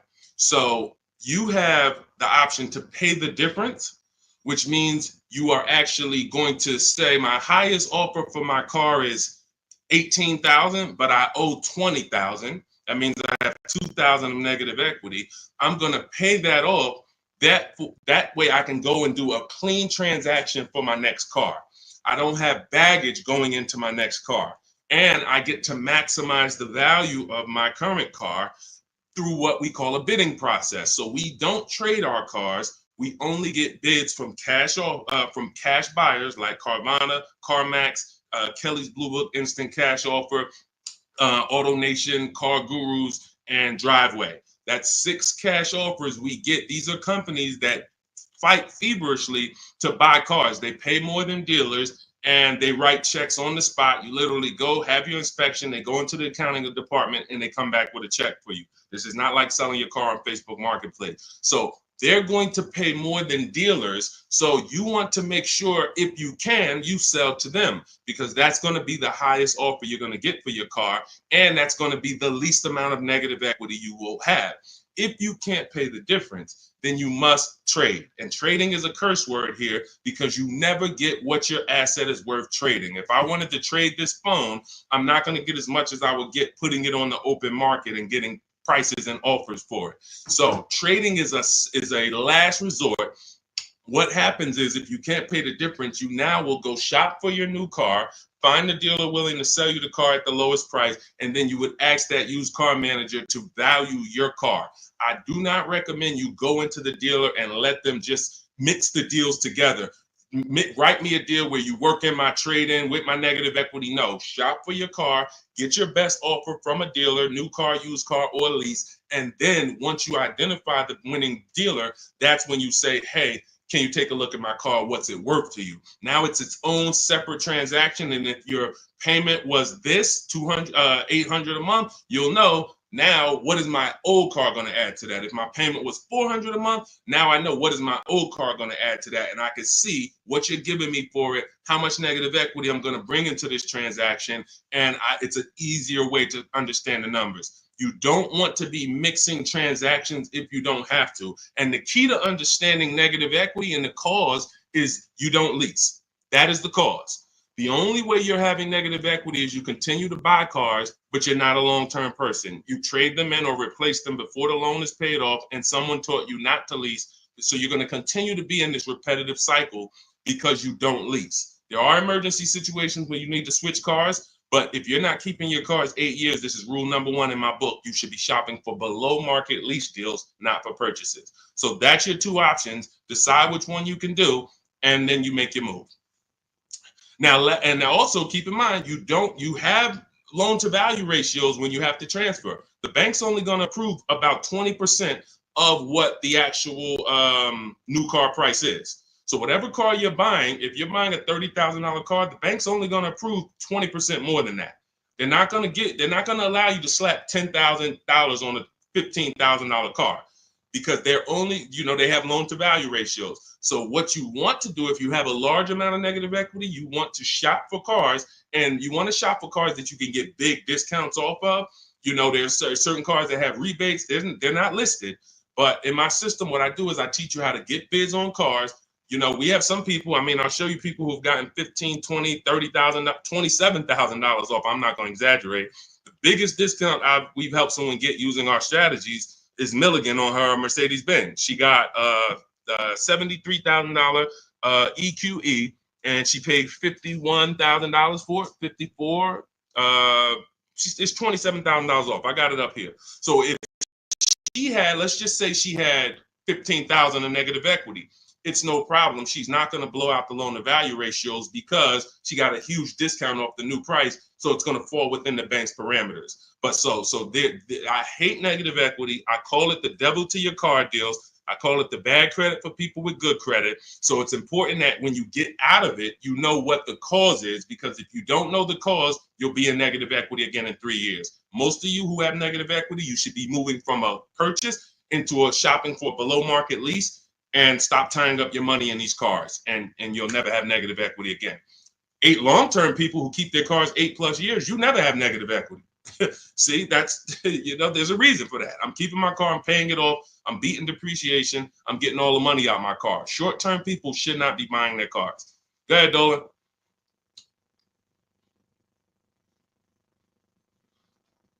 All right, keep typing your questions, y'all. We'll get to as many questions as we can in 45 minutes. Now, let me just actually say this. We have a 7-step process. Everything in my system is 7 steps. We don't go, see, a lot of times you don't understand what you should be doing first. Should I be focusing on my old car, my trade-in, shopping for a car first? What should I be doing first? So we have a system that you actually now have a process. It's 7 steps. First step is the most important question. That's leasing versus buying. How are you going to beat depreciation? Because you're about to buy a depreciating asset. If you buy a depreciating asset with no plan to address or beat the depreciation, you are going to lose like everyone else loses. So we need to see, am I going to beat depreciation with a long-term purchase, or am I going to beat depreciation with a below market lease? Long-term purchase, I got to tie up my money. My money's going to be in the car 3 years, 5 years, 6 years, but over time, the depreciation is going to cool off. I'm going to have a vehicle that doesn't depreciate much. Who has a vehicle that they've had for more than 10 years? Type the number of years you've had it in the comments. If you had a vehicle for 10 years, type 10, 12, even if you had it for more than 8. Let's go 8 because it's called the 8-year rule. If you've had it for more than 8, type the number of years that you've had your vehicle in the comments. Let's see how many long-term people we truly have, because not a lot of people are long-term. Like every time I ask this question, we don't get a lot of people that's like, yeah, 8 years, 10 years, 12 years, 15 years. Look, we don't have many people that can say they even have a car on here that they've had for more than 10 years, more than 8 years. But you're tying up all this money in these cars, and then you're going and you're replacing them in 5 years and 6 years. And look, Sharon, 14 years. God bless you, Sharon. That's a long-term person. Look, Ray Johnson, 9 years. That's a long-term person. So they don't have to worry about depreciation. Their car right now is worth the same amount it'll be worth about a year from now. If Ray's car is worth $9,000, a year from now, it's going to be close to 9. He's beat depreciation. So if you're not buying cars to beat depreciation, you shouldn't be buying them, because you're not going to beat depreciation in the short term. You can't. It's impossible. The only way to beat depreciation as a short-term buyer is to get below market leases, because you're never tying up your money in that car. Not regular leases, below market leases. Big difference. Go ahead, Dolan. I see we had a question come from TikTok. Let's throw them up.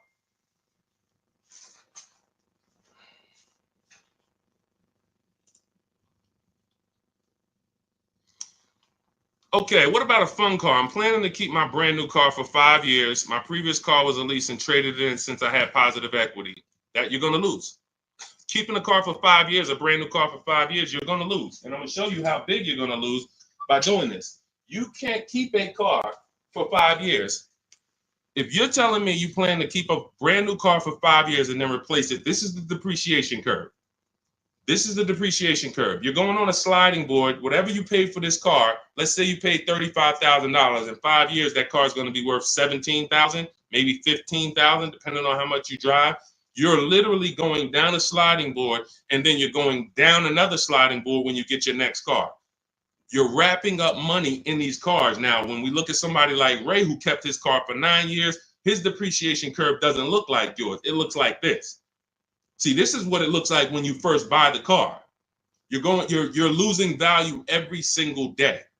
You're losing thousands of dollars in value on a yearly basis.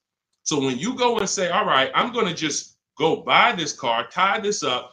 Let me show you why you can't do that compared to someone who's leasing. You're going to spend thousands of dollars more. So you take somebody who got a below market lease like Zafrina. No, that's too. Let's use Zafrina. She gets a $65,000 vehicle. She's paying $579 a month. $65,000 vehicle, $579 a month. That's what we call a 1% lease or below. When you have your lease payment is 1% of the MSRP or less, that means that's a 1% lease or lower. She has a 0.88% lease. Now, she's not, over the next 3 years, she's going to invest in this car, $579 times 36. She's going to invest $20,000 to drive a $65,000 car. Now, if somebody bought this $65,000 car, what's their payment? Every $5,000, remember this rule, is about $100 a month on a 5-year loan. Remember that rule. Every $5,000, when you look at a car, is about $100 per month on a 5-year loan. So when you look at a $20,000 car, you should automatically say to yourself, that's going to cost me about $400 a month. You look at a $50,000 car, that's going to cost me about $1,000 a month on a 5-year loan. When you don't do that, now you let them put you in 6- and 7-year loans because you're not focused on what the real cost is. You're just like, get me to a low payment. I'll get you to a low payment. I'm going to put you in an 8-year loan. So we know this. Looking at her car, she would be spending roughly $1,300 a month if she bought that car. Even if she got an incredible deal, saved 10 grand off of the car, she's still going to be spending about $1,100 a month. She's putting $579 a month into this car. How do you compare $579 to $1,100? How do you compare $579 to $1,300? Let's say she bought a used version of this car. So instead of $65, she found a used one for $40. Every $5,000, $100, that's an $800 a month payment. How do you compare $579 to $800 for a used version? You can't. So when you're out here listening to people who've told you don't lease, they don't understand depreciation and they don't understand how to get below market leases. These are not regular leases. In order to get below market leases, you must employ competition. You must get at least 5 offers because every dealer's price is different. So when you walk into one Nissan dealer and they tell you it's $600 a month, you don't walk out and say, hey, Nissan's charging $600 a month. No, Nissan of Bay Ridge is charging $600 a month. But this Nissan deal over here might be at $500. This Nissan deal over here might be at $420. You need to stay at home, get multiple offers. You can do this my way through email using the systems in my book, or you can do it your way, calling around and get multiple offers. But once you see how different these offers are, you'll realize how many dealers have been ripping you off. And 80% of them do this. 80% of them, their best offer is not going to be below market. They're going to make a certain amount of money or they won't sell the car to you. But we find the ones who will. All of this is in my new digital book, Cars from Home. It's called Cars from Home, 7 Steps to Saving Time, Money, and Avoiding Dealerships. You can get a copy for 75% off for the next 30 minutes in my TikTok bio, my Instagram bio, the YouTube comments, or the Facebook comments. You'll have everything we teach step by step. You can Google the book, Cars from Home. It's already 5-star rated. We've already got tons of people using it, talking about it. And this is what I want for you. I don't want you paying above market or market value like everyone else is paying. You need to be paying below market value. And the only people that pay below market value are people with strategy. Okay, so I would tell you, Kitty Cafe, the first thing you need to be concerned with is actually leasing and not buying. You said you were a leaser. See, and oftentimes people who go from a lease to a purchase, I'm sorry to say you didn't get a good lease deal. Because if I'm paying, think about what Zafrina's paying. Let's continue to use Zafrina as an example. If Zafrina's paying $579 a month for a $65,000 car, $579 a month only gets her about $28,000. Let's call it $30,000 on a loan. So for her to go and get the same $579 payment, she's going to only have about $30,000 to spend on a car. If she goes with a 6-year loan, maybe she can get like a $33,000, $34,000 car. That's it. That's her loan. So she's going to have a hard time going from a $65,000 vehicle to a $35,000 vehicle. Most likely she's going to get something used. It's going to be older, and she's going to be like, wow, I'll just keep leasing. But if she was paying what other people are paying for this same Jeep, which is probably, I would say a lot of people for the same Jeep would probably be paying about $800, maybe $900. People with no strategy, they're probably paying $900 a month to drive this $65,000 car. It's easy to justify. So they're paying $800-900 a month. Then yeah, she might say, well, maybe I'll just buy something because I'm paying almost $1,000 a month to lease. But that's the difference between a below market lease and an average lease. There's a big difference. All right. Go ahead, Dolan. Next question. The leasing versus buying thing is really what's hurting a lot of you. The leasing versus buying thing and the not getting below market leases. There's so many bad things about what's been out here with leases. It's horrific. I spend every day putting out information trying to dispel this. But I realize there is so many voices that have told you guys things, but here's the thing. I talk numbers and I show numbers. If you pay attention, the people who tell you about leasing never talk numbers. They never show you numbers. All they do is rent. Leasing is renting. Leasing limits you. You limit, they pick your mileage. You pick the mileage. It's so much bad information. But I've been leasing since I'm 22 in the car business. Got my first lease, Pontiac G6, $20,000 vehicle. I was paying $256 a month for it. Meanwhile, I had a friend, they're paying almost $500 for a Toyota Corolla. We both got a car for about the same time. They're paying $500. I'm paying $256. I'm seeing what they're going through with their car breaking down, getting older, because they kept the car for a while, getting older, and now I'm on my second car, paying a low payment. And as a young person, you don't want a $500 payment. I didn't need a $500 payment when I was 22. Just had my daughter. I needed that $256 payment. They had just had a family too, but they got to come up with $500 a month to drive about the same price car. The Corolla and the Pontiac G6 at that time were about the same price. You can't justify to me in any way that makes more financial sense. There's nothing you can say to me unless that person's going to keep the car, pay it off, and then keep the Corolla forever. If you're going to keep the Corolla for 10 years and then you pass it down to your daughter or your son at their first car and now you just got an extra car, that's a different story. You shouldn't be leasing if you're that person. But if you're a 5-year, 6-year owner, 7-year owner, and you're just paying these high payments, you pay your cars off, and then you go back into another finance, you're just overpaying. You're throwing thousands of dollars out in the garbage, and there's no way around it. You put me against anybody. You put me on the stage with Dave Ramsey himself, the guy who has programmed thousands of people never to lease cars, and you give me 15 minutes. I don't need 2 hours with Dave.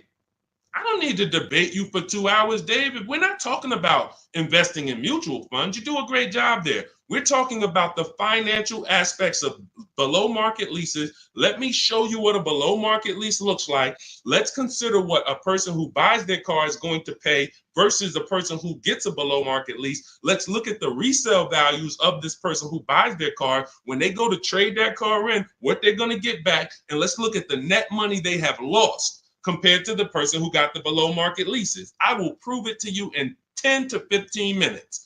And are you willing to tell your millions of people that you have programmed incorrectly because you know nothing about buying cars? You have programmed people based on you being a financial advisor, not a car person. You haven't seen thousands of car transactions to be able to say what you're saying. I've been involved with credit. Credit's a big part of what I do over the last 15 years. I don't teach it. Why? It's not my expertise. It's not my lane. It's easy for me to say, hey, I got a lot of people need to know about credit. Let me just start giving y'all some credit advice. No, because I respect the people who have learned credit to the T.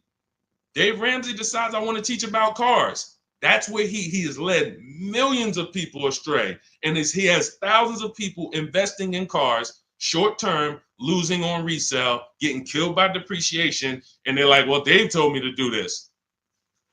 It's hard. It's hard to help. It's hard to get those people to unlearn. Go ahead, Dolan. Next question. Keep typing your questions, y'all. We will get through as many as we can in the stream. Good point. I only financed as I wanted to upgrade from my lease. My lease was $180 a month for 36 months.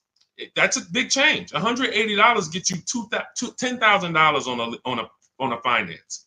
That's all $180 a month gets you. Now, if you put money down, that's different. Obviously, there's a lot of cars most cars don't lease for $180. So I'm assuming that you put some money down to get there. But again, what were you driving for these payments? You're driving a brand new car. There's no comparison. When you're getting below market deals on leases, there's no comparison. Again, let's look at Charles. Charles gets a Palisade, $48,000 vehicle. Some people, and you may own one of these. And if you were honest, you say, Deshaun, I own that vehicle. How much is your payment? No money down. Probably $800-900 a month. Probably $1,000 a month. He's paying $597. Some people say, oh, Deshaun, don't they limit you on mileage? No, you pick the mileage. Look at Jen. Jen got her Honda CRV. She's paying $512 a month. It's a $40,000 vehicle. That's normally $800 a month to buy on a 5-year loan. She's paying $512 a month, and then she upgraded the mileage from $12,000 to $18,000, and her payment went from $512 to $563. 40 some odd dollars. She gets to drive as much as she wants, as she needs to drive, not as much as she wants to drive, as much as she needs to drive. And the problem that that you may have with leasing is you didn't get the mileage you needed, and then you started blaming the lease. You knew you drove 15,000 miles a year, but instead of getting 15,000 miles a year, you took the 10,000 mile a year option. You looked at the payment for 10,000 because you might have not been getting a below market lease, so the payment was high, and you're like, okay, well, just give me the 10, and then you know you needed 15, so now you're going to pay the penalty based on not the lease's fault, based on you. You could have paid $45 more per month, got every bit of mileage you needed, and then you could have enjoyed your lease hassle-free, dropped it off in 3 years, no problem.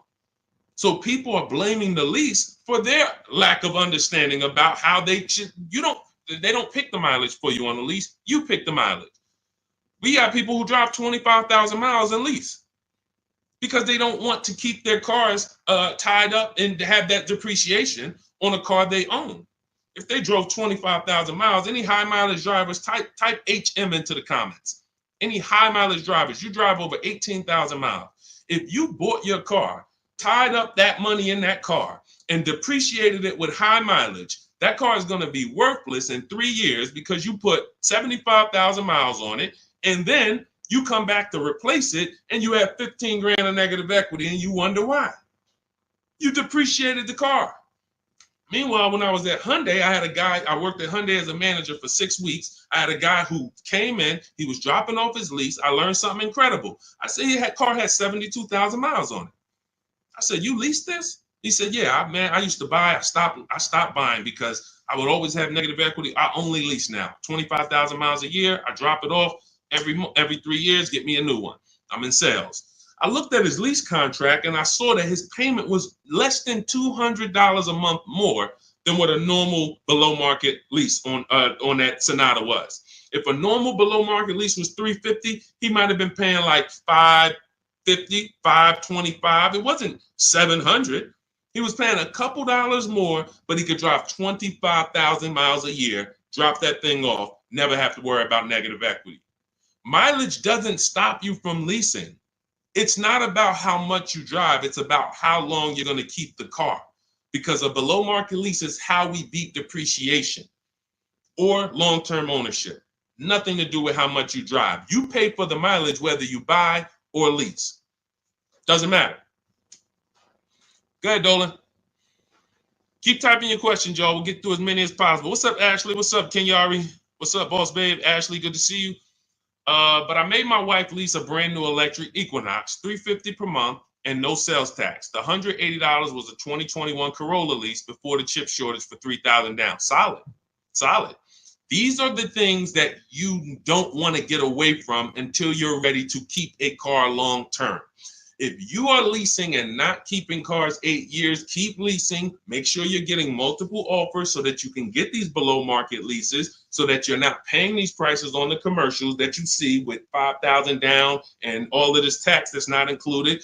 We are getting below market leases, and in order to do that, you must get 5 offers, at least 5 offers. Now you get these below market leases, and you keep doing that until you are ready to buy something. Because as Cafe just said, if he's paying $3,000 down, $180 a month, somebody who bought that Corolla is paying $3,000 down, $500 a month, because a Corolla is probably about 25 grand now.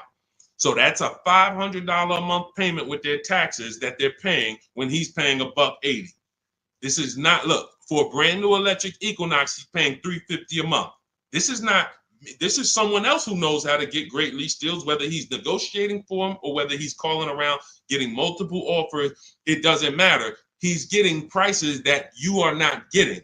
And that's the prices we get. You want to understand that all prices aren't the same. There's below market price, there's market price, there's above market price. Above market is for the people with no strategy. You just walk in and you sign the deal. You might say no one time, and then the next offer you sign it. Market value is for the negotiators who are trying to feel for the bottom. You don't know where the bottom is, but you say, hey, take $2,000 off, we got a deal. Give me invoice price, we got a deal. You're paying market value. You're not getting anything special because there's hidden money, rebates, incentives that you don't know about. There's markups in the lease contracts, in the money factor, money hidden, you don't know about. And you'll never know about it until you get multiple bids. But below market price is reserved for the people who are shopping multiple dealers. We do it from home, getting multiple offers, and now you're paying $350 a month for a car that other people are paying $600 a month to own. You cannot justify pulling up in the same car and one of you is paying $350, one of you is paying $600. But the one who's paying $600 says, well, I'm going to own this. But by the time you pay it off, you're just going to turn around and get another car and do it all over again. So you never win, ever. It's a bad way to move. Go ahead, Dolan.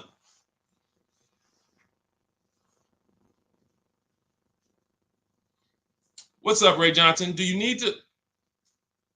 Hold on. Do you need to know all the bells and whistles? I don't know what that means. Can you rephrase that question? Let's type it in another way because I don't know what you mean by that. Can you elaborate?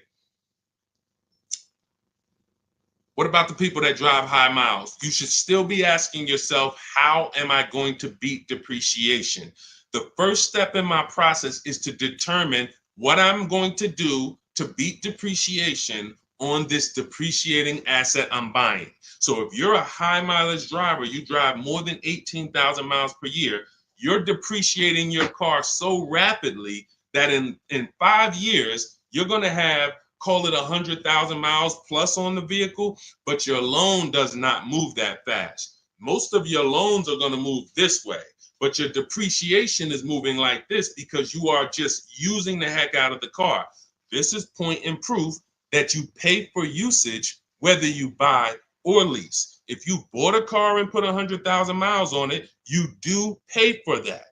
If the same person bought the same car, but they only put 50,000 miles on it, their car's worth more than yours. They can sell it for more. So you lose based on your usage. So in the short term, you can't win driving high miles because you are literally destroying the value of your car. Then you flip to another car. That'd be like you doing this. Hey, do me a favor. Give me this car, let me depreciate it like crazy, then let me swap it out and let me get this car depreciated like crazy, and you just keep doing it. Depreciate it like crazy, but you're never getting to the point where the car is paid off and now the car starts to depreciate like this. That's for the people. If you have a car that you've had for 10 years, 12 years, 9 years, 14 years, this is what the car is depreciating like. You're losing a little bit every year. If it was worth $9,000 this year, it's probably worth $8,200 next year. You beat depreciation. And that's when you enjoy, this is the benefits of ownership. This is what I call in my book, the reward stage. You don't get here without long-term ownership. And if you're not built for long-term ownership, that is okay. But what you should be doing is doing what my client who was in Hyundai did, doing your high mileage lease, shopping for a below market lease, and then driving the mileage you need and dropping off your car in 3 years and going and getting a new one over and over again. You're never tying up your money in these cars. If you're going to tie up your money in these cars, you better have it in there for the long run. If you're going to tie up your money for 5 years in a depreciating asset, you are losing money in depreciation. Like you can't get it back. That's why you're never happy with what the car is worth.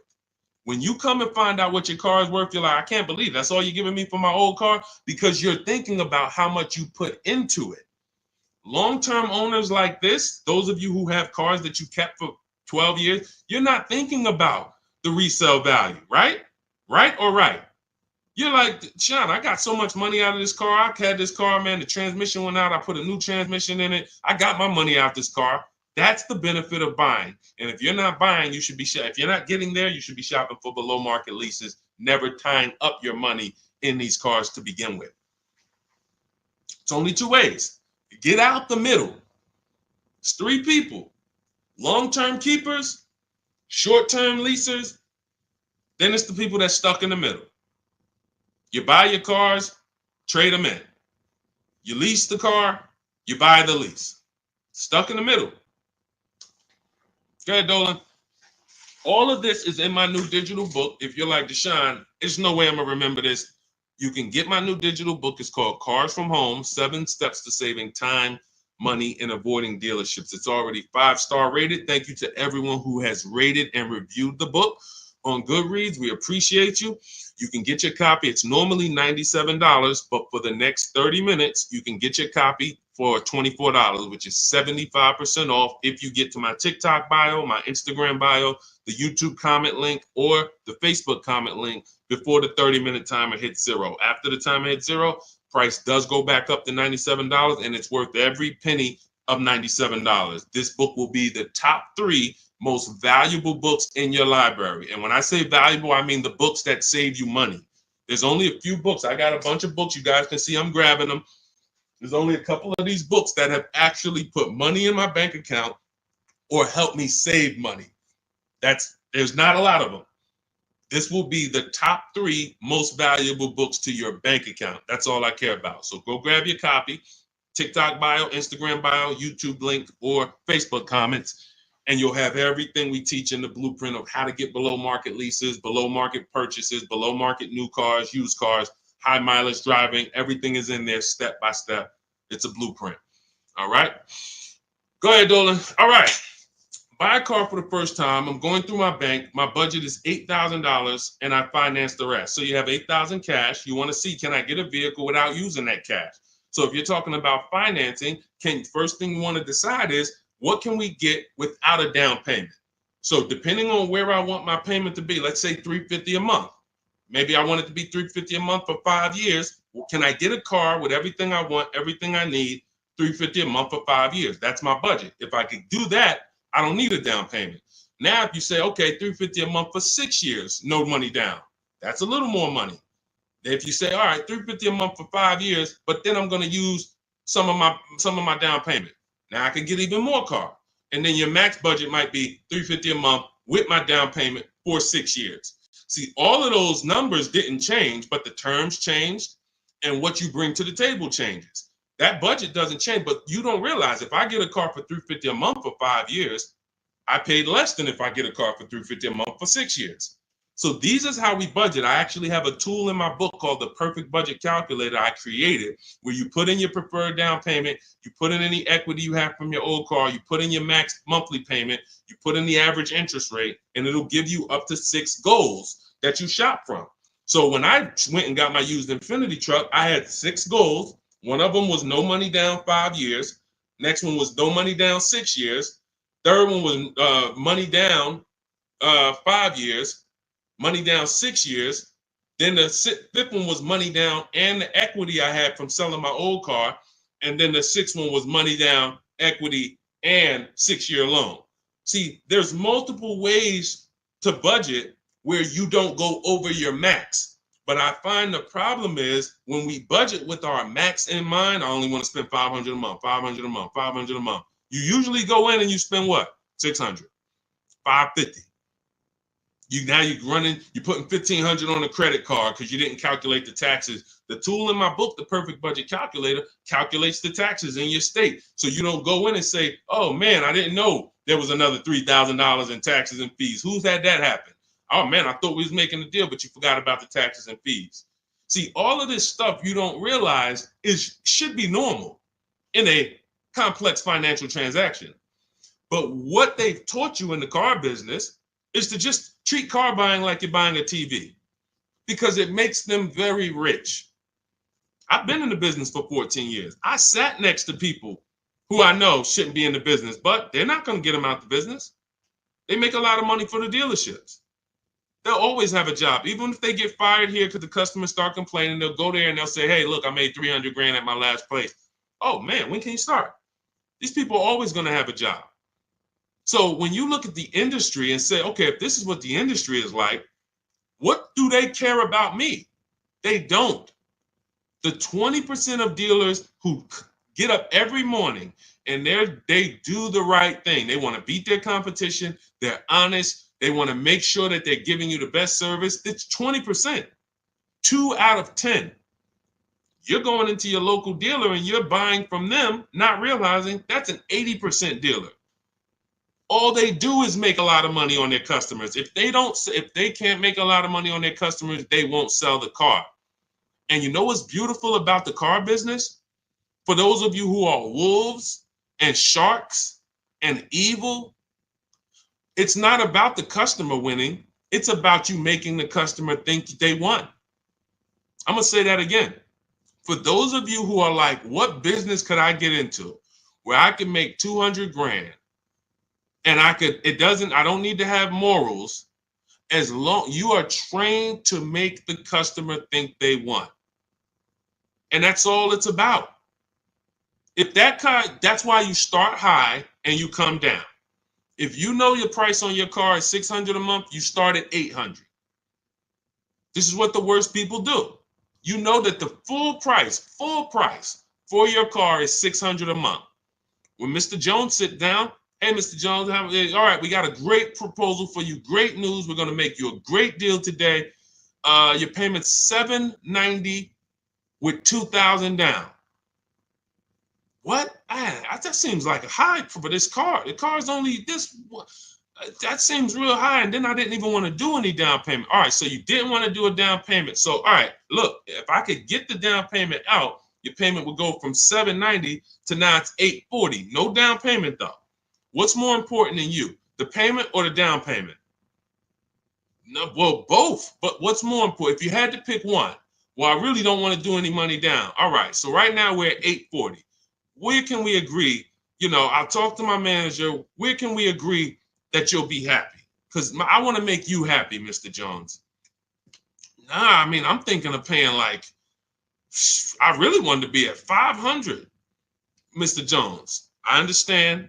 Where'd you come up with that number? I just thought, like, I'm looking at the car, I'm thinking, 500 seems fair, but follow me, Mr. Jones. You're looking at this car, you know where the demand is, you know there's no cars around. This is all stuff that's not true. You don't know where the demand is because you haven't shopped. There's no cars around. You don't know that because you haven't shopped. But these guys we are absolutely trained to, if you want to use your powers for evil, it is very easy to get you. That's why we don't shop that way. I would never send you in to deal with people who negotiate every day for a living like this. Your power is being at home, having multiple dealers compete for your business, and that's how people like Tasha get these deals. Thousands off on a brand new car, only 1-year-old car. This is how we got grandmothers who do this. Look, India, ridiculous deal on a Toyota. Look, Hyundai, $365 a month, no money down. 2024 Hyundai Elantra, limited with the leather in it. She didn't get that going in negotiating. You can't.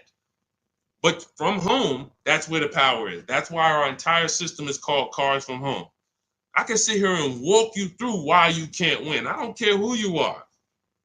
So when I'm telling you, you have to change the way you shop. When people say there's no deals, they're right. To you, there's no deals. To someone who doesn't have shopping strategy, doesn't know how to put dealers against each other, there are no deals. But to people like us, we've been making deals. Let me show you, Benita. Let me show you a pandemic deal.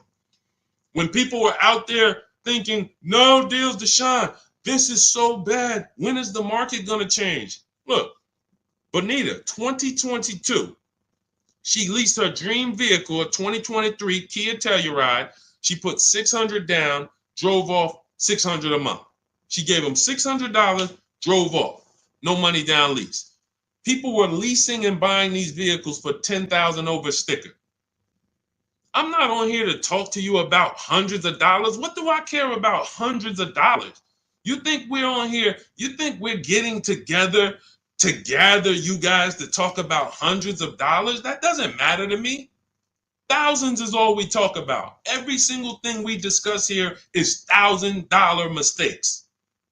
You not leasing when you should be leasing. $5,000, $7,000 mistakes minimum. You not getting multiple offers on your car. Could be depending on the car, you look at somebody like Kimberly. Kimberly gets $20,000 off her Maserati. $20,000. Sean gets $20,000 off his F-150 Lightning. These are just some of the, look, even somebody like Tiffany, let's take a smaller discount. She gets a Mazda CX-90. She gets $6,500 off. What happens? There are people who got that same car. You won't say, they're not going to say it. They'll never say it. They'll never come on here and say, hey, Deshaun, I got that same car you just showed her get, and I only got $2,000 off. They won't say I overpaid by $4,500 because I didn't know this. But I'm telling you, I know this because I've been working with people around the country. So understand, we're not here to talk small numbers. When we're tapping in, we're asking you to tap in, lock in, so that you can actually keep thousands and thousands of dollars in your bank account instead of putting it in these cards or giving it to these dealers.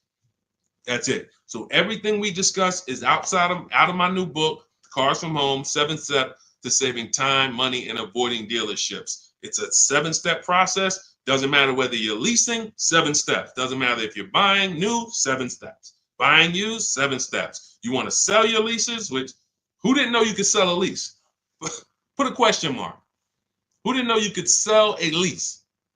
Type a question mark in the comments. Question mark.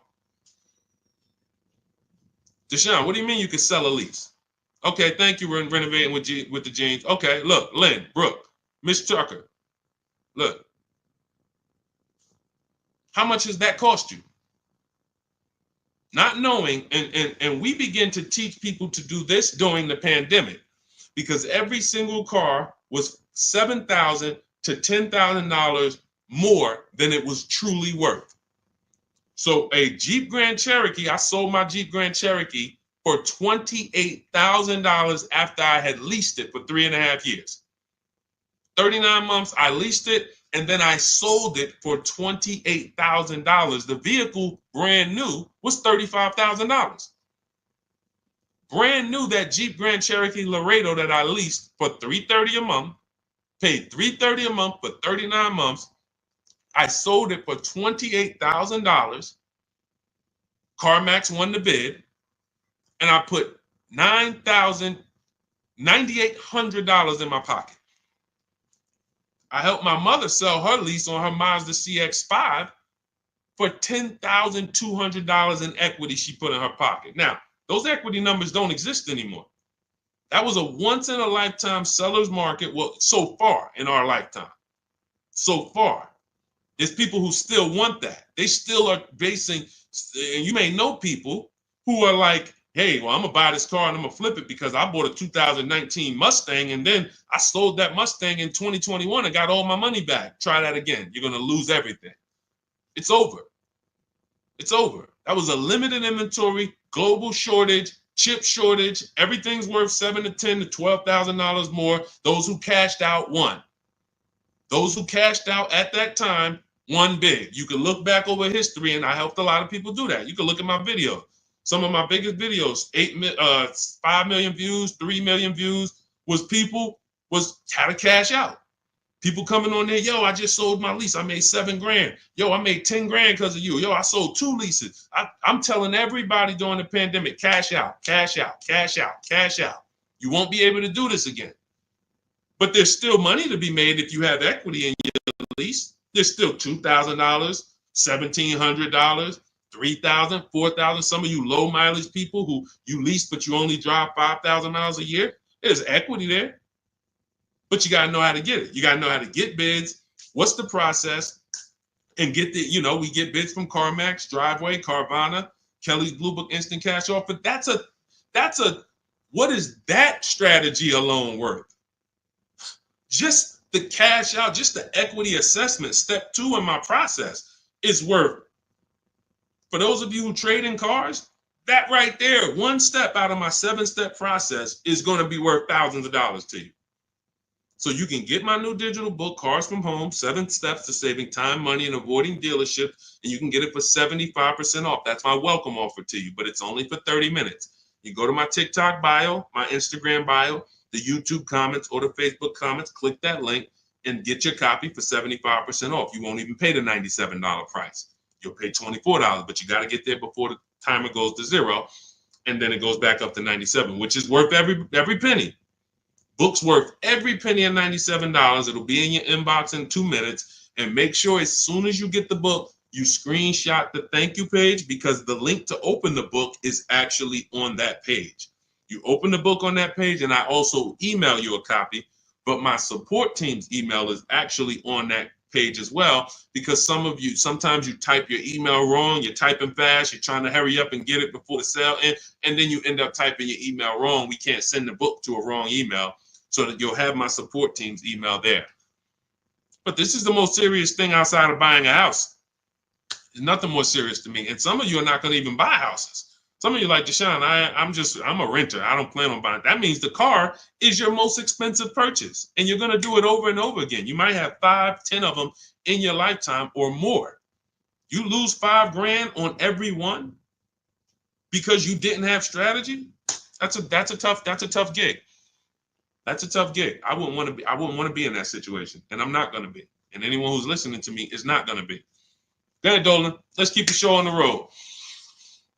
Do you need to know all the extras you want? Upgraded sound system items that are not in the base price? Absolutely. Whenever we buy a new car or we shop for a lease, we always build our car. We go on the site because we want to know everything's available, because we don't want to get a car and find out there was an option we wanted that we didn't get. And we also want to know what we can live with and live without. And we want to build our car to come up with an MSRP. So if the car you want the panoramic sunroof, you want the blind spot monitors, which most cars come with now, whatever it is, you need to have an idea of what that's going to cost. So once we build out our car, we determine our car is $42,900 the way we want it. Now, most times we're going to reach out to dealers and they're not going to have the exact car. That's why we always come up with, and when we're leasing, we come up with a couple colors. Buying, we don't compromise as much, because this is a car you need to love. You're going to have it for 8+ years. You don't want to compromise on what you want, or be talked into something, or let you convince yourself of getting something, a color you really don't love, because you're buying this car to keep it for the long run. Now, on a lease rather, you can be much more flexible, because in 2.5 years, you're getting ready to shop again. You get a 3-year lease, 2.5 years, 6 months left, it's time to shop again. So we want to make sure we can be more flexible with that. But yes, we want to know how much it's going to cost so that we can start to budget We always say with a lease, when we build out our car, we take 1.25% and we use that as a gauge of around about what it should cost. So if we're looking at a car that's $42,300, we multiply that by 0.125 and we say, okay, 528, that's a fair below market lease deal. Now, if we can do better than that with bids, we will.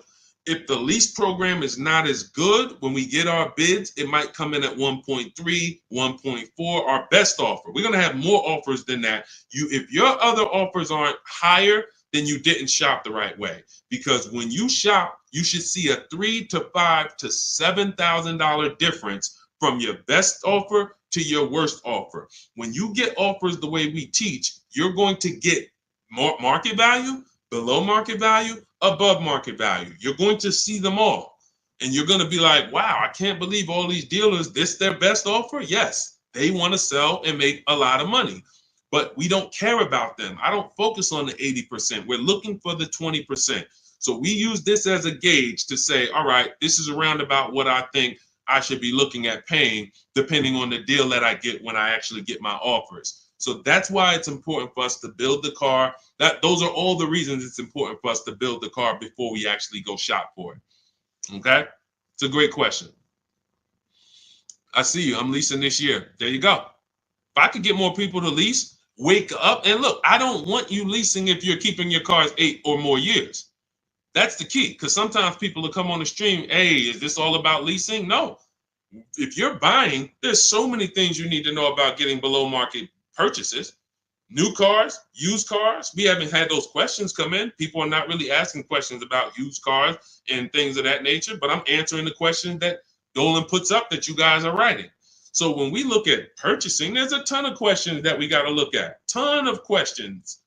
But when it comes to people not keeping their car 8 years, you should be shopping for leases. You're not keeping a car long enough to beat the depreciation. The depreciation's going to kill you, not the loan. Doesn't matter. Loans, okay, you could pay cash. Doesn't matter. The depreciation's going to kill you. That's what you're doing. You're buying a depreciating asset, trying to keep it short term, flip it, and do it again. You can't win.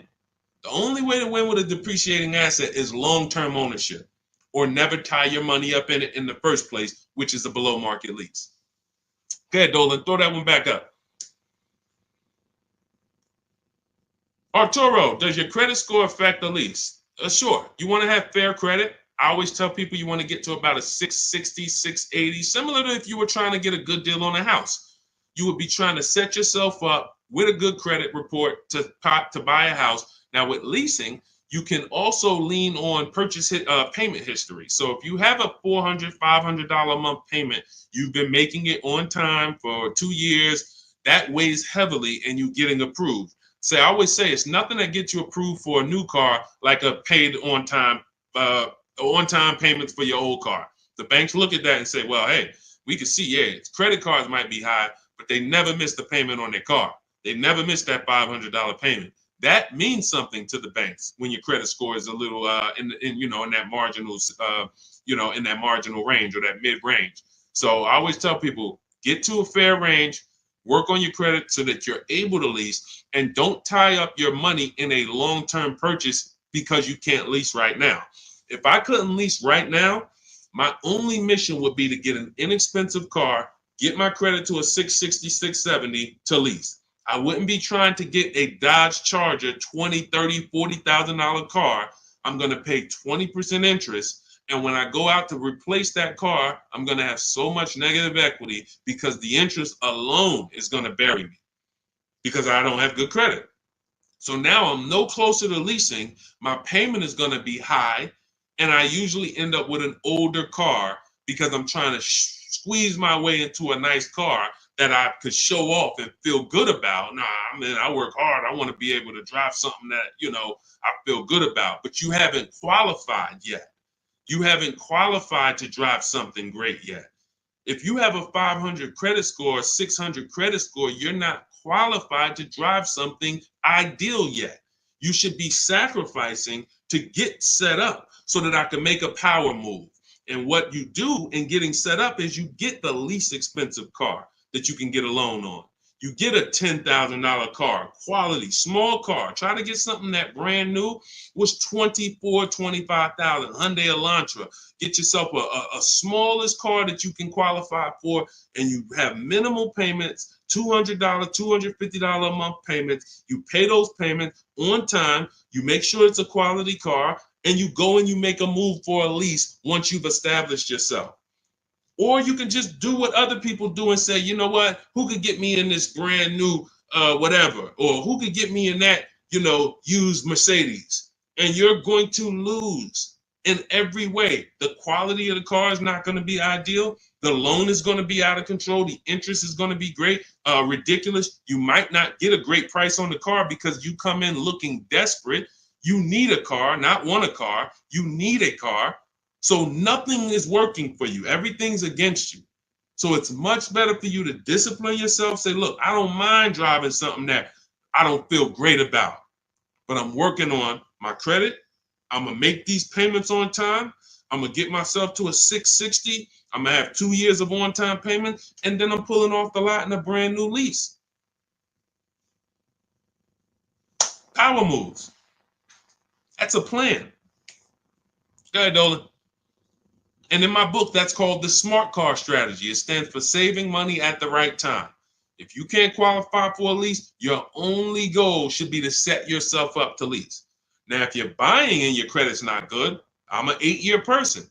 I keep my cars 8 or more years. Nothing wrong with buying a higher priced car and refinancing it later. So if you say, hey, I need to get, if you're a long-term person, your goal should be get a great price on the car.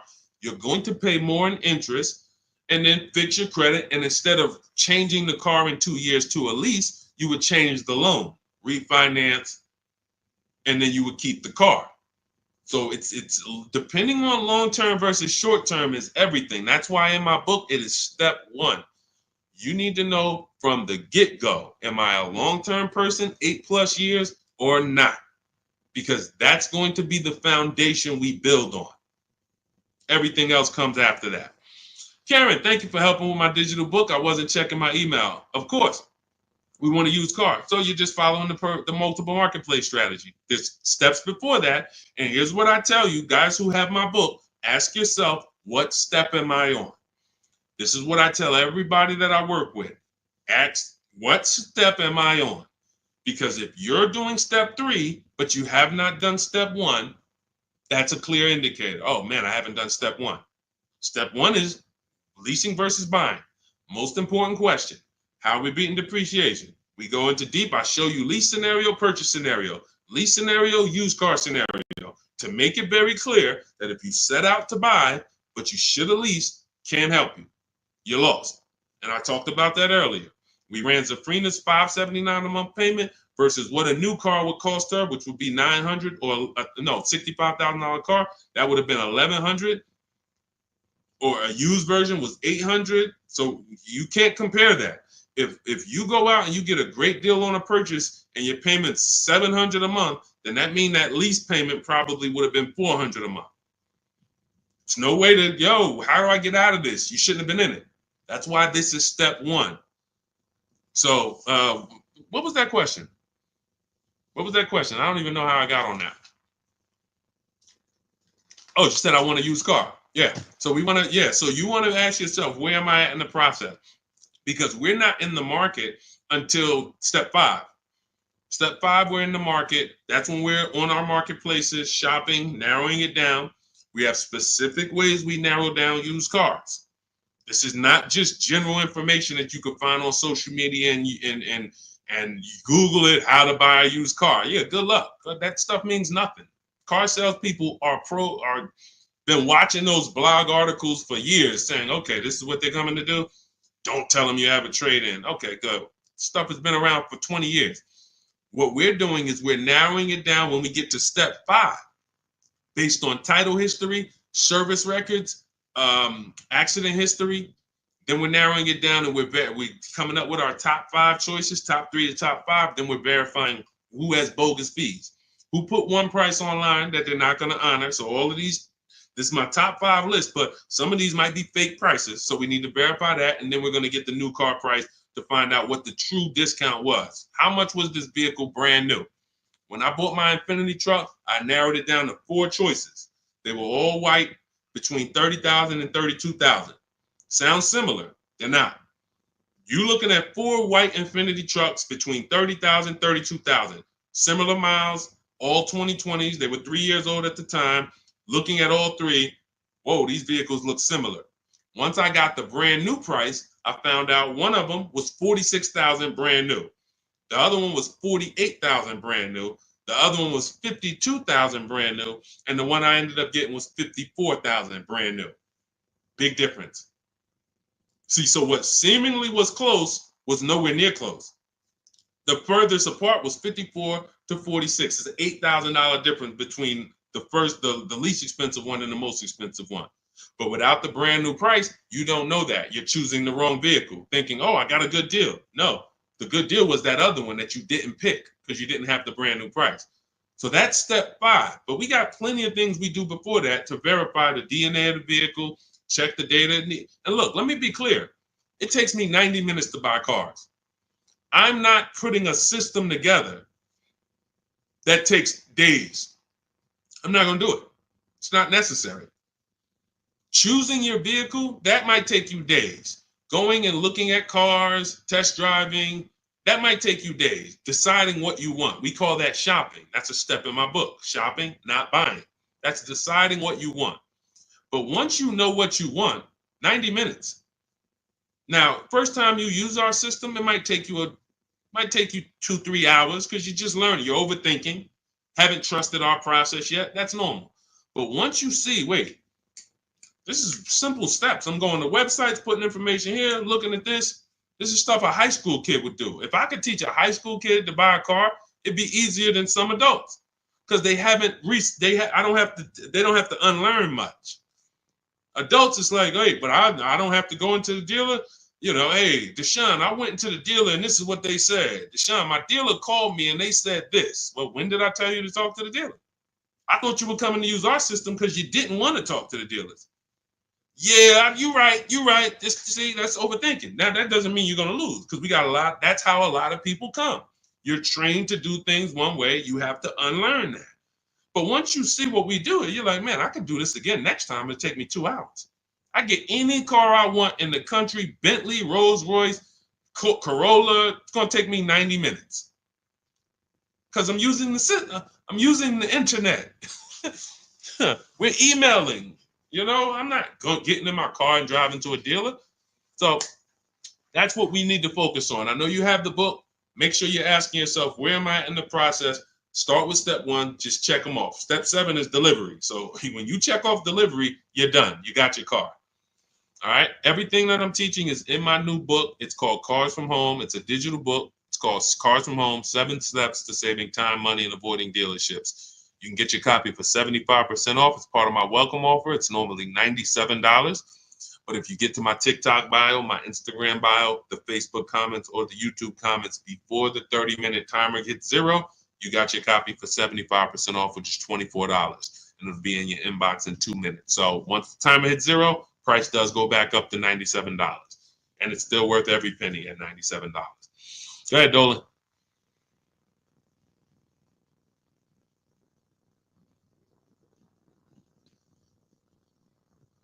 Dolan, you there?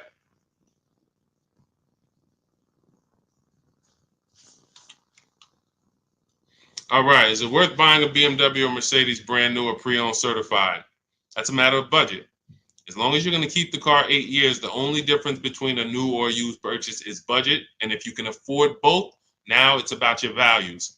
Do you want a new car because you only buy a new car every 10 years and you're like, man, I'm going to treat myself, I could afford it? Or do you want a pre-owned car because you're like, hey, I want to treat myself, but I could also take a 2 or 3 year old one and I'll be just fine with that. Now, what I always say, if you're going to buy something close to new, 1 or 2 years old, you need to shop the new market first because you might overspend for a 1 or 2 year old vehicle because you don't know what the new market is for a brand new one. So, example, Kimberly saves $20,000 off her Maserati. Sean saves $20,000 off his F-150. Milligan saves $27,000 off her Mercedes-Benz. So when you look at these vehicles, and I show these deals, if you're on YouTube, if you're on YouTube, that's Melissa. If you're on YouTube or Facebook or Instagram, you can see these. You zoom in here, you can see she saved $27,000 off her Mercedes. And some of these vehicles, even with these leases, you'll see people have saved 10 grand, 7 grand. Now, let's take the more dramatic discounts over 10 grand. If you can save over 10 grand on a brand new vehicle, then that means when you go buy a 1-year-old one, what should you be saving? If I know that the new market is 10 grand off, then for a 1-year-old one, I'm looking for about 18 grand off. I'm not looking for 15 grand off. 5 more thousand, I'll get a brand new one. So I need to know what the new market is to know what the used market should be. Now, this is once you get to 3 years old, you don't need to do this, because 3-year-old vehicles, there's a lot of options, because there's only 2 ways dealers get most cars. They're going to buy them off their customers or buy them from auction, or they're going to buy them after the lease. So 3 ways. Buy them after the lease. Most leases are 3 years. They're going to buy them from their customers. Most people don't trade their cars in 2 years. Or they're going to buy them from auction. And most people are not getting rid of their cars in 1 or 2 years. So you don't have a lot of options to choose from. You have limited competition. And when you have limited competition, you have a high chance of overpaying. But if I shop the brand new market and I see, wait a minute, on this car, brand new, I could get $20,000 off. Now, some of you might say, wow, if I could afford, I'll just get a brand new one. If that's the market, because I didn't know that the discount was going to be that big. But once you see this, okay, I know I can't pay more than on a used one. See, somebody who would buy a 1-year-old F-150 Lightning, truck's normally 70,000, 73,000. So they might look at a 1-year-old one for 55 and be like, wow, that looks good. Thank you, Renovating with the Gene. They might look at it and be like, okay, wait, this is a 1-year-old vehicle and you asking 55,000 for it? That sounds good. Because it's brand new. How much is it brand new? Well, 73 brand new. Whoa, that's a big discount, man. All right, yeah, I ain't gonna even argue with you. Let me get that. Not realizing that the brand new market on that vehicle, the person saved $21,000. So 73, 63, 53. So literally the brand new market on that vehicle was lower than what you just paid for a 1-year-old vehicle. And what's going to happen when you go to resell that vehicle later? You're going to lose because you overpaid by thousands of dollars. So this is so important to understand. People overpay for used cars all the time for a variety of reasons. They don't know what it was originally. What was the original new car price to even know they're getting a good deal on a used one?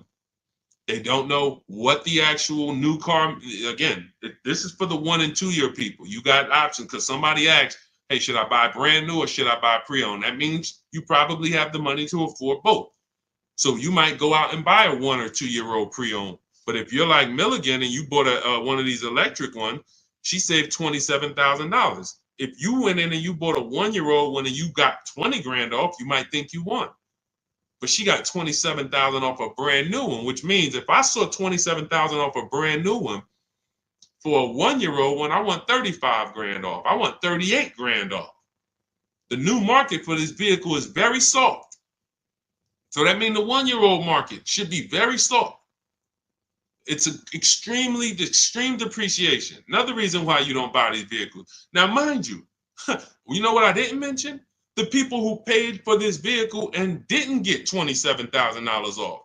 It's people who are going to see this stream. Again, most of them will never say it. They have this same vehicle that Milligan has. Same $73,000 vehicle. They went in, they negotiated. They said, listen, all right, come on, man, make it 10 grand. 10 grand off. And they went home thinking, hey, honey, you're not going to believe this. Guess how much they took off the truck? How much? 10,000 off. They in there, oh, I won. See something like this? That's why you can't feel for the bottom. Negotiating and feeling for the bottom, wondering, all right, I think I'm at the bottom. That sounds good. You can't win. In fact, I've showed you multiple ways you can lose huge like that, and people are losing like that. You can't feel for the bottom. You don't know what we have as the dealers. You don't know what rebates I have. You don't know how many incentives I have. You don't know if the manufacturer sent us extra money because we got to move these vehicles. You don't know any of that. You come in and asking for the invoice. All right, invoice on a $73,000 car, 6.5% markup. All right, invoice is 57, and a good salesman's gonna fight you for invoice. They're not gonna just lay down and give you invoice, even if they sitting on 20,000 in rebates. A good salesman is fighting for every dollar of the commission. So you've been, hey, how they gonna fight? They got 20 more thousand. You telling me they got 20,000 in rebates and they gonna fight me for 1,000? Yes, because it's perception. If they take off $10,000 for you in a heartbeat, you might think, wow, you took off 10,000 a little too fast. This is how salespeople are trained. So I'm telling you, the people who believe it, they're going to win. If you listen to me, you're going to win. If you don't listen, you're going to keep losing. And when I say losing, I mean, show me your car deals. Show me your car deals. That's all I care about. Sean, I'm going to do it my way. Okay, show me your car deals. DM me. Sean, I did it my way. How this look? All right, would you bet me $1,000? I can't find a better deal than this. Would you take the bet? I'm looking at your deal. You did it your way. Yeah, I went in. I negotiated this thing. Okay. Would you bet me $1,000 that I can't find a better deal than this? Oh, nah, man. I don't think I want to take that bet. I know you don't, because you don't have confidence that you actually got the below market deal. You might have got the best price from that one dealer. I don't doubt that. But that dealer is an 80% dealer, and his competition would blow this price away. But because you didn't talk to his competition, you never gave his competition an email, you never gave them an opportunity, you don't know that they would have beat this price by $3,000 or $5,000 or $10,000. That's what we do here. That's what Cars from Home is. That's why our system is called Cars from Home. All our deals, 90% of what we do is from home. 90%, and sometimes 100%. Only time we can't do 100% is if a dealer doesn't deliver or we're buying a used car. Used car, we must go to the dealer. We must test drive that. That's our last step in our process before we lock the deal up. We cannot, but we've had tons of people who never left their house. I have a couple of them on here. Delivered the car. Let's see, we got people on here. Leasing process went quick. Sent the email. Anyway, I could pull up a bunch of people who just did. That's simple, because dealers this is 2024. Like, people think Carvana is the only place that delivers cars. There's plenty of dealers, especially the 20%, that'll bring the car right to your doorstep. Look, about 5 days I walked out. Yeah. Anyway, all right. I think we've done enough. Look, everything that we've taught today is out of my new book, Cars from Home, 7 Steps to Saving Time, Money, and Avoiding Dealerships. It's a 7-step process that I've developed over 14 years in the car business to buy, lease cars, to buy and lease cars below market value in 90 minutes. This does not take a lot of time. This is the easiest way. You don't have to be a great negotiator. You will stay at home where your power is, where you can put dealers against each other, put banks against each other. Thank you so much, Renovating with James. And you can employ competition. The same way you shop for everything else, competition, you can bring that to your car deals. And that's the only way you're going to get below market deals. And that's the only way you're going to start to enjoy car shopping. When you're at home and tons of dealers and banks are actually competing for your business, you actually enjoy that. That's why when you see people like Teddy, who said that I will never lease another car any other way. Look, suppose it's a bit wordy. Look at Teddy. You got his BMW 2024 i4 M50, $73,000 vehicle. His best offer was $856 a month, which is a 1.16 lease. His highest offer was $1,123 a month from another dealer. His closest dealer, his local BMW dealer, was where was it? Look, the dealer closest to me was $986. His closest dealer that he probably drove by and saw the car and said, man, all right, I'm gonna work with them one day. $986 a month. He ends up paying $856, over $130 less than his local dealer. But he did it from home. And he said at the beginning, I will never, I repeat, never lease another vehicle any other way.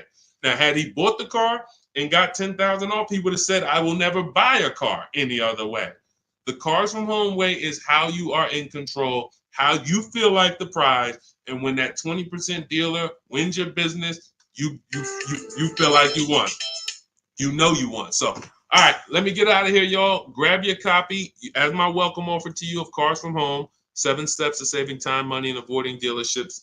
30 minutes only. You can get it for 75% off, so you won't pay the normal $97. In my TikTok bio, my Instagram bio, click the picture of me, the YouTube link, or the Facebook link, and grab your copy. As long as you get there before the 30 minutes is up, you got it for $24, and you'll have everything step by step. You don't have to remember any of the things we've spoken about over the last hour, 15 minutes. You don't have to remember them because you will have the blueprint step by step. Leasing step by step, buying step by step, selling leases, selling your cars. We never trade cars, getting out of negative equity. All in there, high mileage driving, everything in my 14 years of experience is in that book. All right, so I look forward to you guys using it. Make sure you send me your success stories. Write me emails when you make your deals. Let's continue to 30 minutes now. It's only available for 30. Now, it's available forever. $97 is the price. Normal price of the book is $97. But for 30 minutes, you can go to my TikTok bio and you can get your copy for $24, which is 75% off. All right. God bless you guys. I'll see you soon. And keep unlearning, keep relearning. Thank you. Thank you.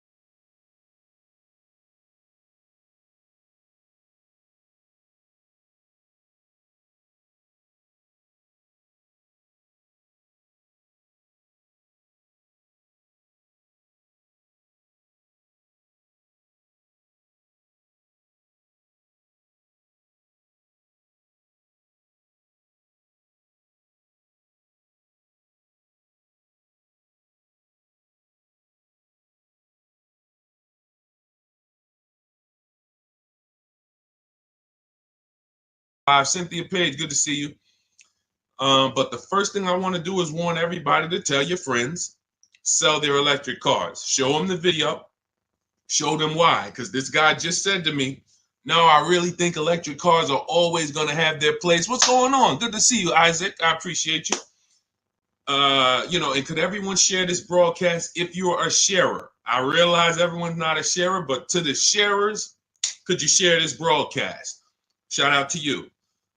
Warn your friends that if Donald Trump gets in, he's already said he's going to make sure we could always have gas cars. That's good. I like a gas car. I haven't bought an electric car yet, but a lot of people have. And the minute, automakers do not want to make electric cars. Take it from me. I was in the business for 14 years. They kept dragging their feet. What they did was they made better gas cars. Who remembers the V8 engines? Rest in peace. If you remember the V8 engines, type me. Who remembers the V8 engines? Type V8 if you remember when literally we had V8 engines up and down the road, 400, 500 horsepower engines. Those are a thing of the past for the most part. Why?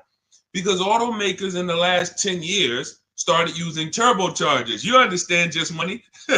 You understand? Started building turbochargers. And what they started doing was saying we can actually make vehicles that are not as hard on the environment. They also will produce similar horsepower and more torque. And we don't have to worry about having these issues with emissions and things of that nature. So they were taking steps to be more economic, more fuel efficient, and better for the environment. Now here comes the mandate to make half of the new cars electric by 2030. It started out as 2035. I don't know when it moved to 2030. The point is, 17 million new cars are sold a year. So 17 million new cars sold a year. That's a lot of cars to try to produce electric cars. That's why we got fires. I just asked Joseph Tepte. He saw the video. Who saw the video of the Tesla burning up the guy's house a couple days ago? Charging in his garage, whole house burns down. Why don't they want to make these cars? Too much liability. Too much liability. If they can escape that, they'd love it. They'd love to go back to 2019, not worrying. Let's just make some hybrids and let's make some fuel-efficient cars with turbochargers and things of that nature. What does that do for electric cars? The minute Donald Trump gets in, he announces gas cars are here to stay. Don't worry about it. Everyone's electric cars are going to be worthless. Your electric car that was worth 30 is going to be worth 20. You're going to lose 10 grand one day. Legislation changes things. Legislation affects the market. So my mission before Election Day is to get you to sell your cars. And if you're watching this as a rebroadcast, sell your car. Sell your electric car. Get into a gas car if you own your electric car. Go to CarMax, Driveway, Carvana, KBB Instant Cash Offer, AutoNation, and Car Gurus. Get your 6 cash offers. Sell these cars. You won't be able to. You will not be able to. You're going to be so far underwater. The market's going to be so soft. It's already soft. Google Tesla depreciation. See, I don't want to tell you guys something. Keep typing your questions. We're going to get to the question, but this is a warning, and most people are not going to take it.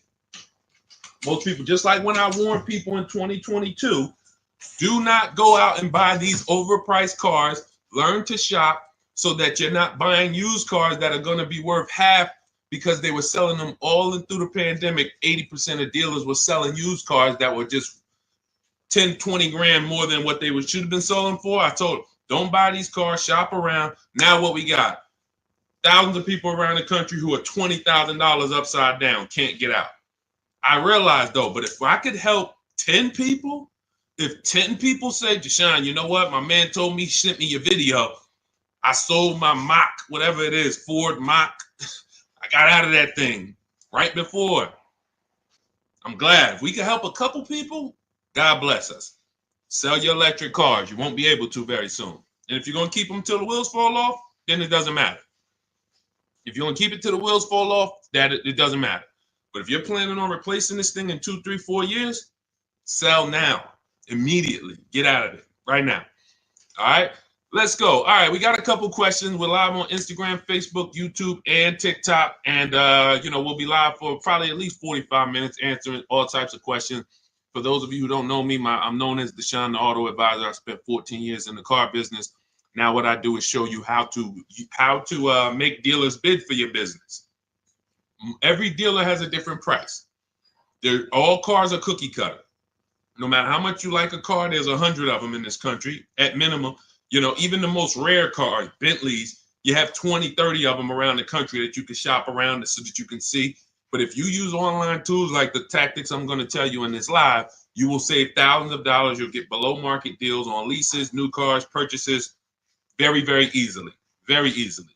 All right. So feel free to ask your questions. Let's get to it. I see we got a couple that came from TikTok. Dolan, you want to bring the first one up? All right, let's go. I drive a lot of miles. Is it worth it to get a leased vehicle? That's a great question. If you're a short-term person, if you're keeping your cars till the wheels fall off, no. If you drive 25,000 miles a year, but you're keeping that thing for 10 years, that's only 250,000 miles. You get a Honda, Toyota, there's several cars that will go 250,000 miles. No need to think about leasing. It's all up to if you're going to keep it 8+ years. You do not need to. Who keeps their cars on average more than 8 years? Type me. If you keep your and listen, some of you who are new here, you may not know how we do here. We use our keyboard. Listen, I know there's lives where you just sit back and you watch the person's telling jokes or just talking. We dialogue here because this is a finance channel, so we spend a time dialoguing. So stay close to your keyboard. That's how you're going to get the most out of what we're doing, and that's how you're going to save the thousands of dollars on your car. Okay, I see you, Alton.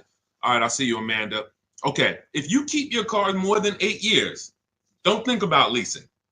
If someone in your house is keeping their car more than 8 years, they should not think about leasing. Doesn't matter how much they drive. Just get a quality vehicle, get a below market price, keep it long term. You're going to win. If you're not keeping it more than 8 years and you are putting high mileage on your car, you are losing more than anyone because your car is worth less depending on how much you drive. Let's just say you got a car that's worth $30,000 today. You drive average miles. Average miles. What's the car worth in a year? Throw some numbers out, y'all. Throw some numbers out. $30,000 car. You drive at average miles. What is it worth in a year? What does that car depreciate in a year? From 30,000 today, what is it worth next year? Throw a number out. Okay, Amanda, 19. That's fair. That's a little steep, but 18. Okay. Somebody said 10,000. Man, what kind of car you buy? Listen, that's how electric cars are about to depreciate. It's so funny. That's how electric cars are about to be. They're going to be worthless. The investment in the infrastructure isn't worth it. Okay, so now let's just say you have a $30,000 car. You drive it 40,000 miles in 1 year. 40,000 miles. Isn't it worth a whole lot less? Yes. So depreciation is what you're thinking about when you're considering when to lease. And what I teach people, this is step one, is if you're not keeping your car 8 years, you're not going to keep it long enough to beat the depreciation. The depreciation is going to kill you. Now, cash buyers understand. All my cash buyers type dollar signs. Dollar signs. Cash buyers understand because they buy a vehicle. If they went to replace it in 3 years, they see what it's worth. They know what they put in. They know what they're getting back. And they're like, oh, this doesn't make sense. Payment buyers, they don't. Because all you really care about is payment. So they manipulate payments on you, stretch the loan out, 6-year loan, 7-year loan. You don't see how much you lost, and that's why you think you won.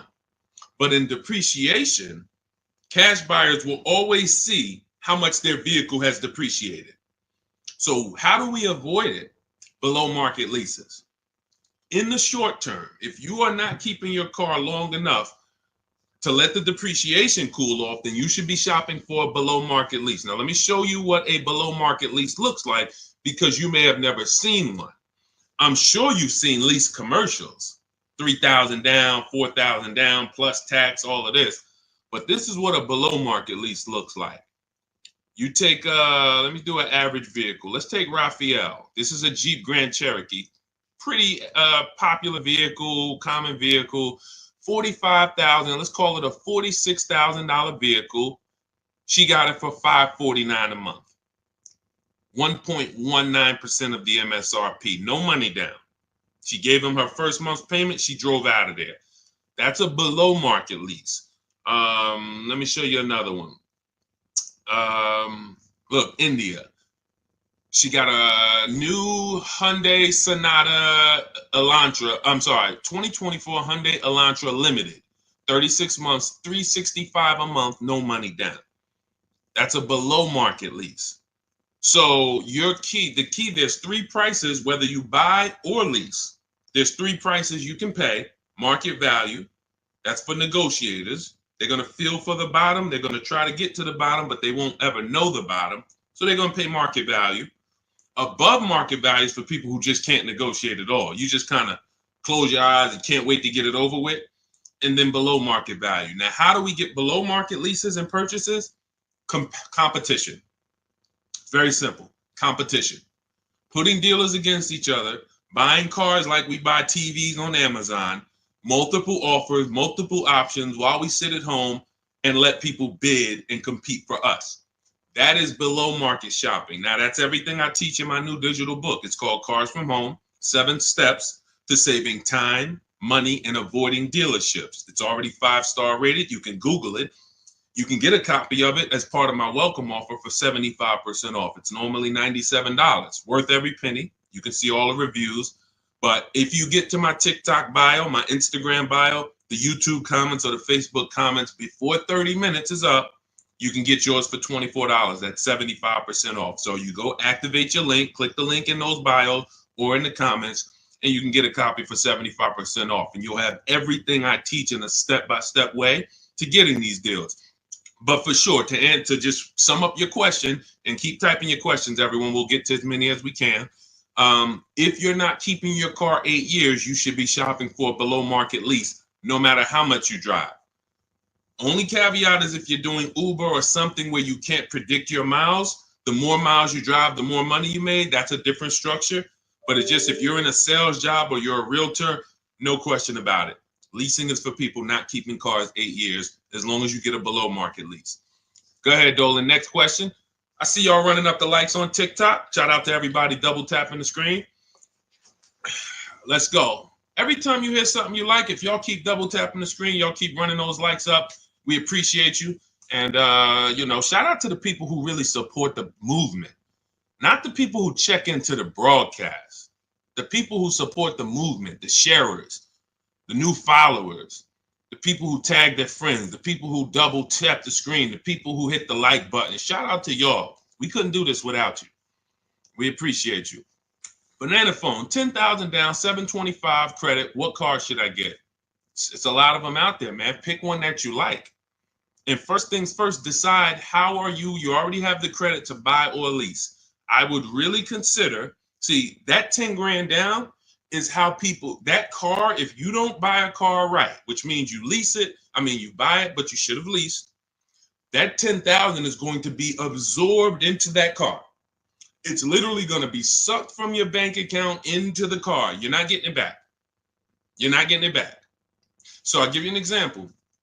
If we look at Zafrina got a $65,000 vehicle. No, that's Teddy. Let's use Teddy. $73,000 BMW he got. He put no money down. His payment's $856 a month. He used our system. We contact 25 dealers. Now you can do it your way. You want to call around, talk to managers, get offers. That's fine. I just recommend you get at least 5 offers. Because what we've seen, I've seen this, been in the industry 14 years. I've been helping people online for more than 3 years now, all around the country. 4 out of 5 dealers are overpriced. So once you get your offers, you need to get at least 5 for you to get the below market offer. But now he comes and he gets $856 a month, no money down. His highest offer was $1123 a month out of all the offers he got. He said he got 10 offers from home. That's why our system is called Cars from Home. We don't need to be in dealers to get below market deals. So if he had bought this vehicle, even if they gave him a big discount, instead of 73, let's say he got it for 63. Let's say he got 10,000 off. Let's round it up to 65, even though the taxes would be more than that. Let's round it up to 65. Every $5,000, I need my people who know this to get ready to type this. Every $5,000 that you borrow on a loan is about how much per month? Every $5,000 that you borrow on a loan, and I'm going to hop on Instagram because I want to see these comments. Thank you, Anthony Austin. Shout out to the people who tapped in. So check this out. If it's $100, it's $100 per month. So now, even if they got a new car, a big discount, $65,000, he's paying $1,300 a month. He's leasing it for $856 a month. So you can't make that make sense. There's a saying, it's taken off the last couple of years that math is not mathing. If I'm driving the same BMW as you and I'm paying $856, you're paying $1,300, you lost. Can we agree? Agree? Can we type agreed? If 2 people are driving the exact same car out the dealership, one's paying $856, no money down. One's paying $1,300, no money down. Can we agree to $1,300 loss? Can we agree? Agree, right? Okay, so this is deal structure. This is deal structure. Now, mind you, think of the scenario I just used. $73,000 vehicle. He got $10,000 off of it. That would be a good discount. I think anybody would feel good if that was the below market offer on a BMW, 10 grand off. I think anyone would feel good, man. I saved 10 grand off this thing, but you still lost. You're paying $1,300 a month for 5 years. This person paying $856 a month because you structured your deal incorrectly. You put it on the wrong foundation. Now, if you're going to keep the BMW till the wheels fall off, then buy it. Pay the $1,300, pay the thing off, and then you got a BMW that's paid off. You can keep it for 8, 9, 10 years. If that's the strategy, forget about leasing. But if you're not keeping it 8 years, you lost. So the biggest thing, Banana Phone, before you think about, oh, let me go get a car, I got great credit and I got 10 grand down, you're going to walk into a dealer, they're going to see you just like blood and sharks looking at blood coming to the ocean. Hey, look at this guy. And you got 10 grand? I want to get all of it. I'm going to get everything out of your bank account I can in the shortest amount of time I can. So instead of you doing that, you slow down. Decide, am I keeping this next car 8 years? If not, I should be shopping for a below market lease on whatever I want. And take the time to go look at cars. Take the time to go look at cars. Go test drive cars. You're about to go spend, you're about to make a 5-figure decision. Don't make that decision in a rush. Who'll go into the mall and let them rush them? I wish I would go into the mall to spend $30,000 and they rushing me. Hey, we close in a couple, come on now.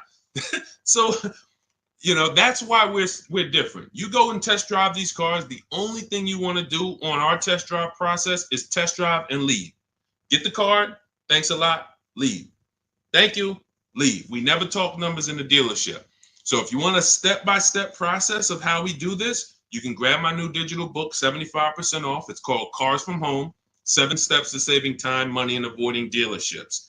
Everything in there about below market leases, below market purchases, below market used cars is in there in a step-by-step way. But the first thing you want to do is ask yourself, how many years am I keeping this next car? If it's not 8, you should be shopping for below market leases, or somebody's going to get all that 10 grand out of your bank account. It's going to go into theirs. Go ahead, Dolan. Next question. Keep typing, y'all. We'll get to as many as we can. Shout out to the people on Instagram. Shout out to the people on every platform that's tapped in. Shout out to the sharers. Thank you to everybody who shares the broadcast with somebody. We cannot do this without you, and we appreciate you. Let's go. When should I tell them about the GM Family First discount? As soon as you're getting your offers. As soon as you're getting your offers. Now, let me tell you something about the people who have GM Family, X-Plan Ford, Mercedes Fleet, any special pricing where you think it's going to eliminate you needing to shop around. You're going to leave big money on the table because 4 out of 5 dealers are going to lie. That's just what we know. Not just because I'm not saying that because I was in the business. I'm saying that because I have people all around the country who we shop together. So we have real-time data to show 4 out of 5 dealers on average is going to lie. They're not going to give you the GM price. If they give you the GM price, they're not going to give you any rebates they may have because they'll love for you to come in. That's why when you come in and say, hey, get me to the invoice price, we got a deal. Love it. You didn't know I got $3,000 in rebates. Just get them the invoice price, show them the invoice, write it up, deliver the car. Love it. So what you need to do is you need to shop around, get multiple offers, tell everyone who you're getting an offer from, you're a GM supplier or GM family, and then look at the offers while they're in front of you, while you're at home. Because you cannot depend on someone to say, here's the GM price. What other offers? What if there's $5,000 rebates? What if there's $1,000? They're not, if you didn't ask for that, they're not going to volunteer it. So when you're at home, you sit down, we contact 25 dealers. In my book, I have a system where I teach you how to go online, contact 25 dealers in 20 minutes using my email scripts, and you're going to get 5 offers in about 48 hours. It's constant. It's a system. It's the McDonald's system of car buying. Now, if you want to do it your way, you call around. What I'm telling you is get 5 offers because that's the only way you're going to prove to yourself that dealers are overpriced and you need to get 5 offers. See, like we said about Teddy's deal, his best offer on his BMW is $856. His worst offer is $1,100 plus. That was a dealership consciously wrote, hey, Teddy, that's our best offer, man. $1,100 plus a month, which means they ain't worried about selling that car to Teddy. Somebody else walks into the dealership and wants that BMW, they're going to sell it to them for $1,100. They'd rather not sell it to Teddy because they know someone's going to pay us $1,100 for this BMW. Unfortunately, some person who doesn't know what they're doing, they'll call them a sucker. Some sucker's going to come in here and pay this. This is our price. We don't care if Teddy doesn't want to take it. No problem. Someone else is going to pay it. So this is why we must shop around, because you don't know if you're dealing with what we call an 80% dealer, which are overpriced no matter how much you negotiate, or are you dealing with a 20% dealer? The only way we know that is by looking at all their offers, getting at least 5, and then picking the below market offer. Okay? All of this is in my digital book if you want the blueprint. It's called Cars from Home. You can Google it. 7 steps of saving time, money, and avoiding dealerships. It's already 5-star rated. Thank you to everyone who's reviewed it. And as part of my welcome offer, you can get yours for 75% off. In my TikTok bio, click that link, the Instagram bio, the YouTube comments, or the Facebook comments, and you'll have it in your inbox in about 2-3 minutes. You'll have a permanent blueprint for how to get these below market deals from home. You won't be spending more than 20-30 minutes in a car dealership. And we never talk numbers in a dealership, ever, ever. Never talk numbers. You need to have a deal by the time you get to the dealership. If you're talking numbers, trying to get a deal in the dealership, that's never what we teach. We never do it. You have no leverage there. The car dealer has all the leverage, and you're emotional. No matter how much you try not to be emotional, the car's next to you, it's outside, you're emotional, and that's all going to work against you. Go ahead, Dolan. Keep typing your questions, y'all. We'll get to as many as we can. What is a below market lease? 3 prices. Above market value, below market value, market value. What are average people paying? That's not a deal. If you walked into anything, anywhere, and you paid what most people pay or the average price paid, it's not a deal. It's average. Now, if somehow you don't know what you're doing and you're able to get hit with an offer that is above market value, whether it be, they're charging fake fees, or whether it be they're charging a market premium, or whether it be most people get a $5,000 discount, you got no discount, you paid above market value. But below market value is you see all the prices, you see the above market prices, you see the market value prices, you see the below market value prices, and then you pick the below market value. On a used car, there's a range. If I'm looking for a 2019 Honda Accord, there's a $5,000 to $7,000 range people are paying for this vehicle. Same car, similar miles. There's a $5,000 to $7,000 difference. And what we do with used cars is we actually get the brand new price, and that's what really helps us to get the below market value. I was shopping for a used Infiniti. I bought an Infiniti truck almost 2 years ago. 4 white ones I was looking at. They were all about 30 to 32,000. All 4 of them looked similar miles. But I pulled the new vehicle. I found out what each one of them was brand new. That made all the difference. That's in our process.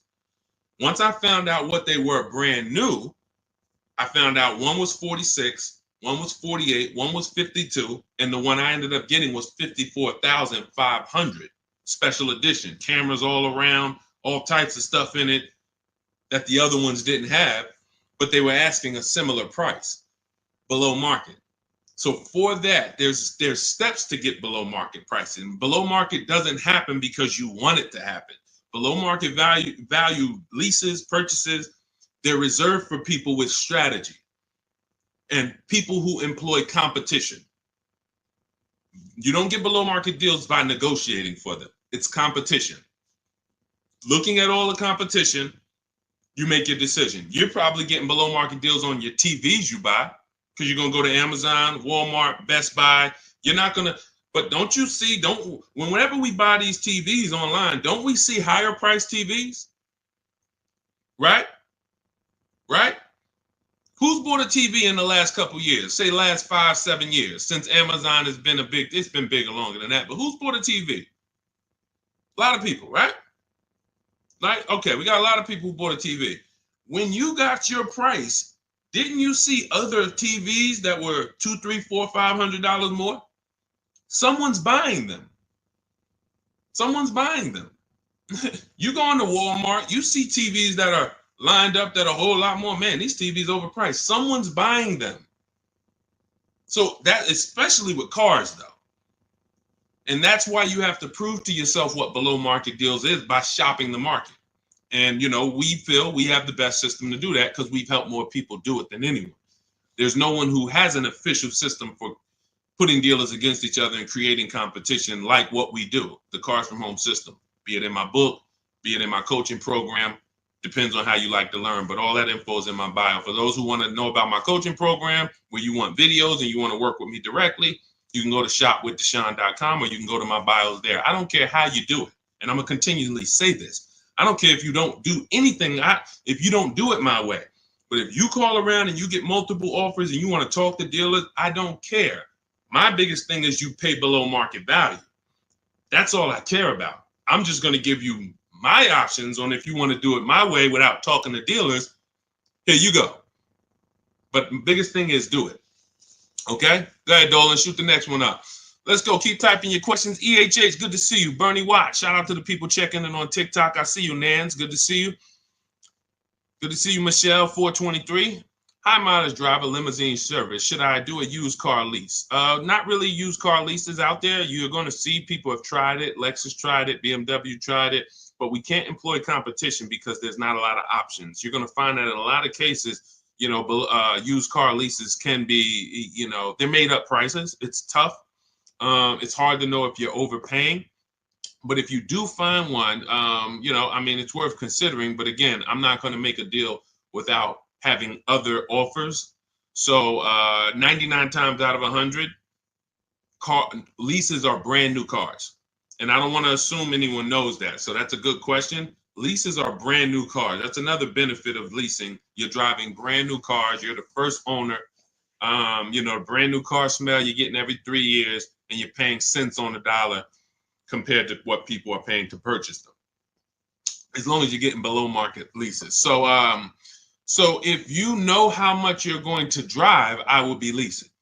If you know I'm going to drive 25,000 miles a year, I'm going to drive 20,000 miles a year, in most cases, then I would be leasing. Now, if you go below that, you could always sell the lease. I know some of you don't know about, most of you probably don't know you could sell leases. We've been doing it for 3-4 years. It's always been allowed. But, during the pandemic, I saw the opportunity for us to make thousands of dollars selling our leases. And made lots of videos about how to sell leases. And a lot of people came and sold their leases when the market was hot and high. And some people made $7,000, $10,000, $12,000, $15,000 selling their leases. So although values are not that high, we still do a check before we return our lease. So if you're under miles, or for those of you who you only drive 5,000 miles a year, the minimum lease might be 10. You're just going to sell that lease at the end and make money on it. So, this is all in my book. That's step 2. We call that the equity assessment. We never return a lease without doing an equity assessment to find out if the market value we could sell it for is actually higher than the payoff amount. So, but yeah, what I would do is I would spend the time considering, can I plan my mileage? Can I predict it? Now, let's say you can't. Let's say you're like, Deshaun, you know what? Some years I'm going to do 20,000 miles. Some year I'll do 40. Then I wouldn't tell you to lease. I would tell you to make sure that your loan, I want you to forecast. See, with a depreciating asset, what the people who learn from me, you're learning to forecast. You must forecast with a depreciating asset because you lose in the short term. When you buy it, you lose. So if you went to buy a stock and they said the stock's going to drop in the short term, but in the long term, it'll come back. In the long term, it actually makes then picture you trying to buy them and flip them in 2, 3, 4 years. You're going to just lose money, lose money, lose money. That's what people do when they buy cars that they only plan to keep for 4, 5, 6 years. You're losing in the short term. The depreciation is killing you, and it's killing your finances. So now you forecast out. How long am I going to keep this car, this limousine? You might say, all right, 4 years, I'm going to turn it. Your loan shouldn't be more than that. You should always, and this is for Uber drivers, Turo drivers, people who can't predict their mileage, always plan to take a loan that by the time you go to replace the car's paid off. Because what a lot of you are doing is you're taking regular loans, like average people like us, 5-year, 6-year loans. But you're not an average person. You're running a business. When you take a 6-year loan as an Uber driver and you look up in 3 years and you have 120,000 miles on your car, now you're like, okay, I think I want to replace this next year. I'm going to get me a new one. Now you're going to have 150,000 miles. Problem is your loan is still $10, $12, $15,000 that you're going to owe. So you pushed your losses to the back. You looked at the monthly payment. If you'd have just took a 2-year shorter loan, 4-year loan instead, yeah, but the payment's going to be $700 instead of $500. Okay, $200 more a month, but 4 years, you have no negative equity. Not only do you not have negative equity, you got an asset that you could probably sell for $5,000, $6,000. Instead of, oh man, all right, yeah, my payment was $200 a month less, but then when I go to replace the car, I got 15,000 negative equity. So you're jumping over dollars to keep the pennies. That's what you're doing. So your loan should match the time where you're going to replace your inventory. Okay? Good rule of thumb. Go ahead, Dolan. Next question. Carla, thank you for sharing. I see you. Shout out to the sharers. Shout out to everybody running the likes up on TikTok. Appreciate y'all. It's just good. I just want to show my appreciation to the people who help move this broadcast forward and help us spread this message. We can't do it without you. That's all I want to just say. Go ahead.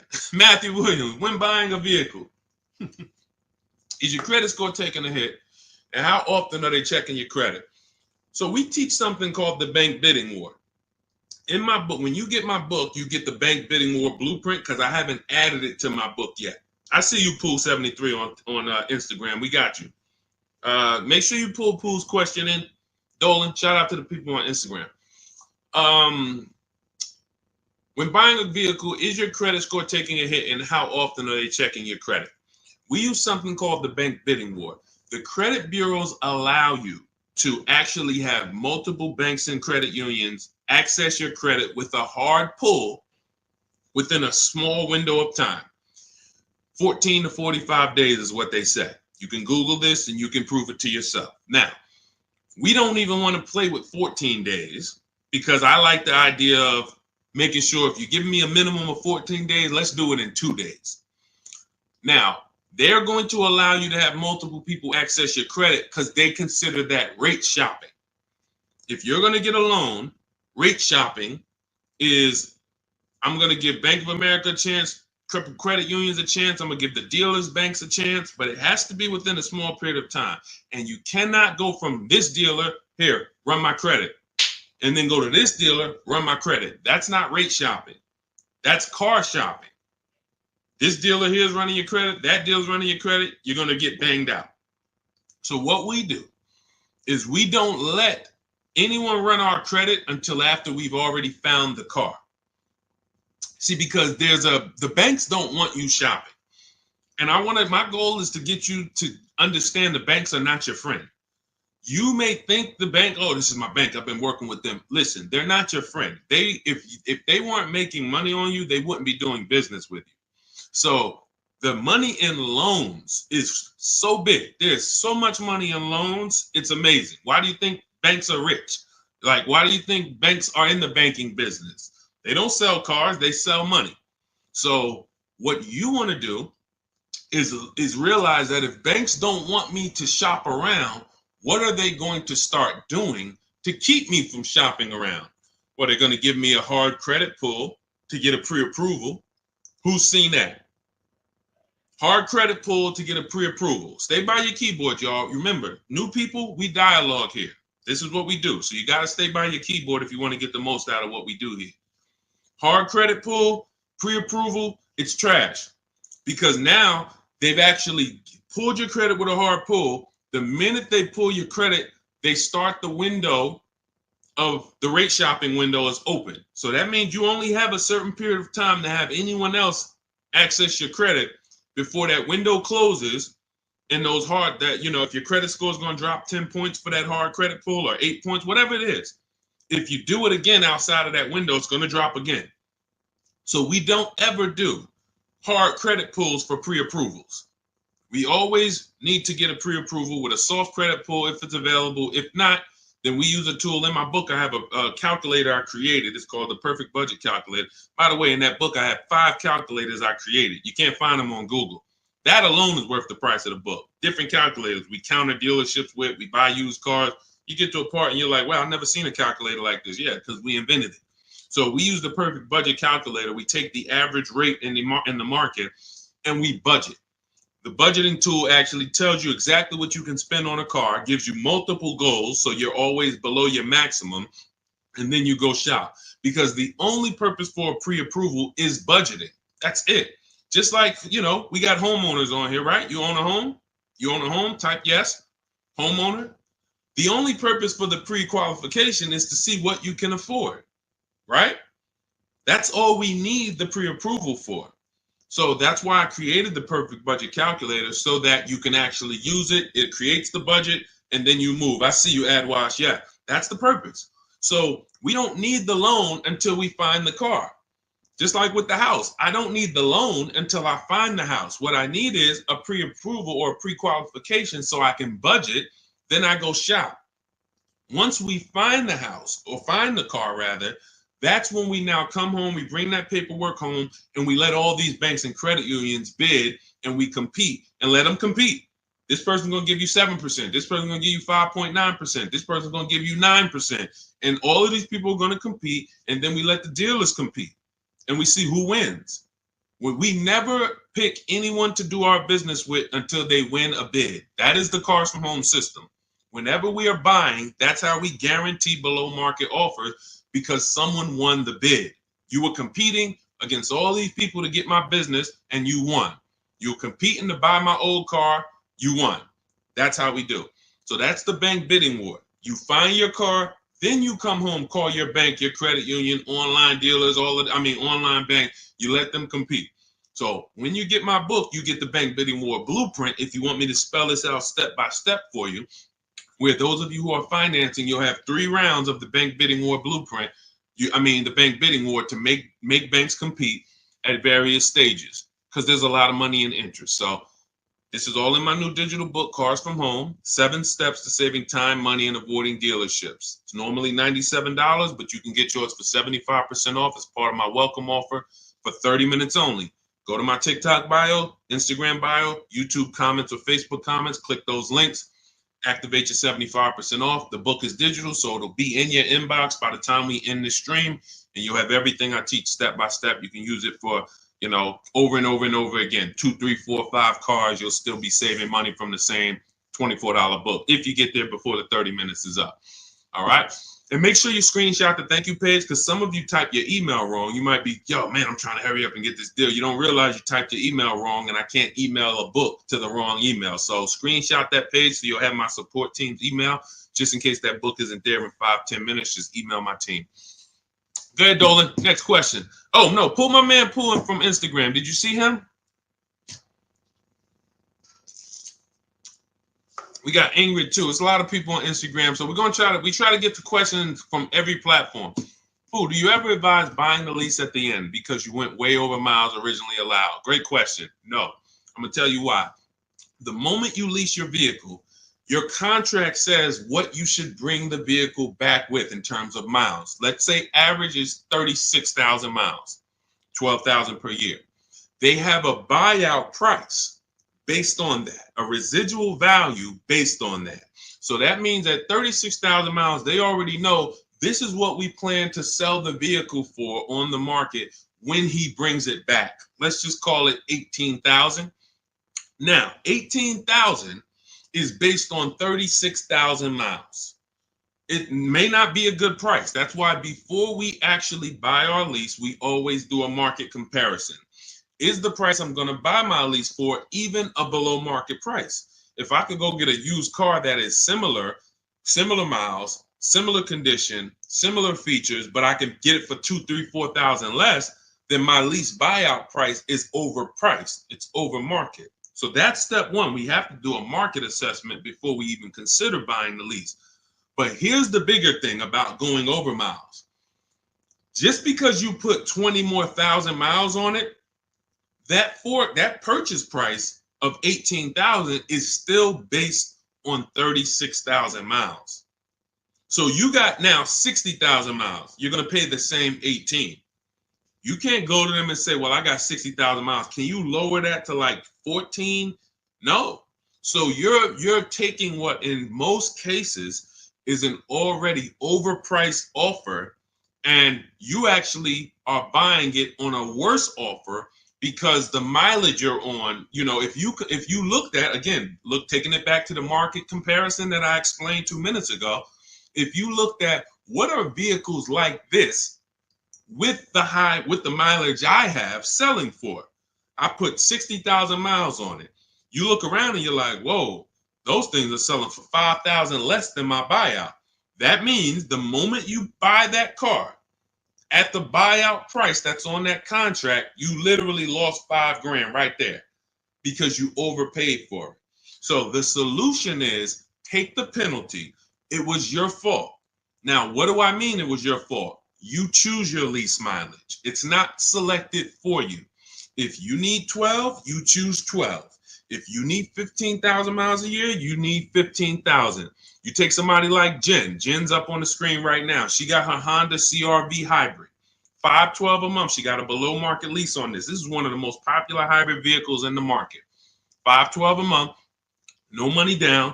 She adjusted it from 12,000 miles a year to 18,000 miles a year. So she's paying $563 a month, $50 more, but she gets to drive as much as she needs to. She's driving 18,000 miles a year for $50 more per month. So a lot of people who you'll hear talk about their lease experience and tell you don't lease, they took the 512. They would look at the lower payment, never adjust it to what they need, and then they end up telling you don't lease because I got a bill for the mileage. No, you got a bill for the mileage because you signed a contract. You said in that contract, I'm going to use this. You had the option at the time of signing the contract to choose more mileage, but you didn't. And then you went over the mileage you drove. So therefore you paid for that. So I would always take the penalty. You can actually do a deal where you actually shop for a car, and the best offer you find, you can actually have them cut a check to the old company. So let's just say I had a $3,000 bill coming, a $3,000 mileage penalty bill coming. I find a car like, let's say I'm shopping like Zafrina. Let's take Ansley. Ansley right here. He got a $58,000 lease on a 2024 QX60. $554 a month. So that's what we call an under 1% lease. You're driving a almost $60,000 vehicle. You're paying $554 a month, no money down. So let's say I got a $3,000 mileage bill. If I'm Ansley, I'm gonna shop, get my best offer, and then I'm gonna say, hey guys, I need you to cut a $3,000 check to my old leasing company, because I don't want to pay that mileage. Now, what's going to happen is my payment is going to go up because they need to build that into the sales price, but I don't need to come out of pocket with it. I don't need to come out of pocket with it. Now, if you could come out of pocket with it and write it, some of you could actually do a payment plan if you want to do that. That's fine too. But I'm talking to the people who you're like, all right, I don't necessarily want to come out of pocket with the penalty that I'm going to get for the mileage.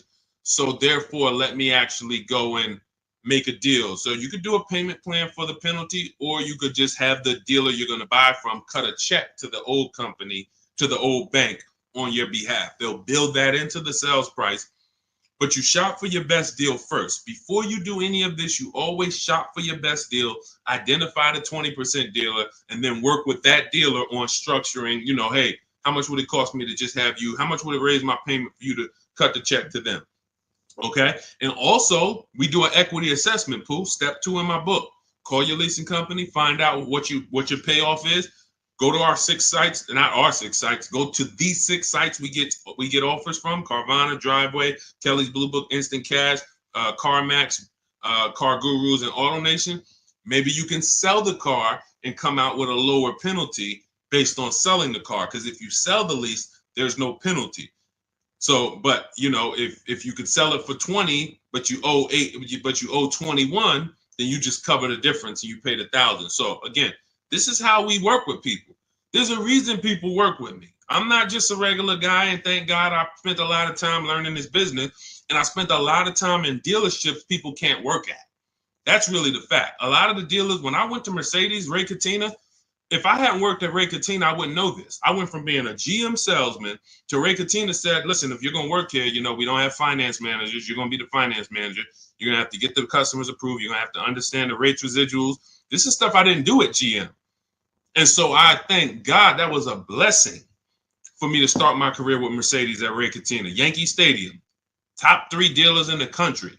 You know, so when car salesmen hear me talk, it's like they don't understand it. And I get it. They're not trained the way I was trained. They didn't work where I worked. They were trained to just go get the numbers from the manager. That's why I could explain this from a financial standpoint. And this is what we do. So if you want to understand more about, you know, you want the step-by-step blueprint, grab Cars from Home, 7 Steps to Saving Time, Money, and Avoiding Dealerships. That's my new digital book, 5-star rated. You can get it for 75% off. It's normally $97, worth every penny.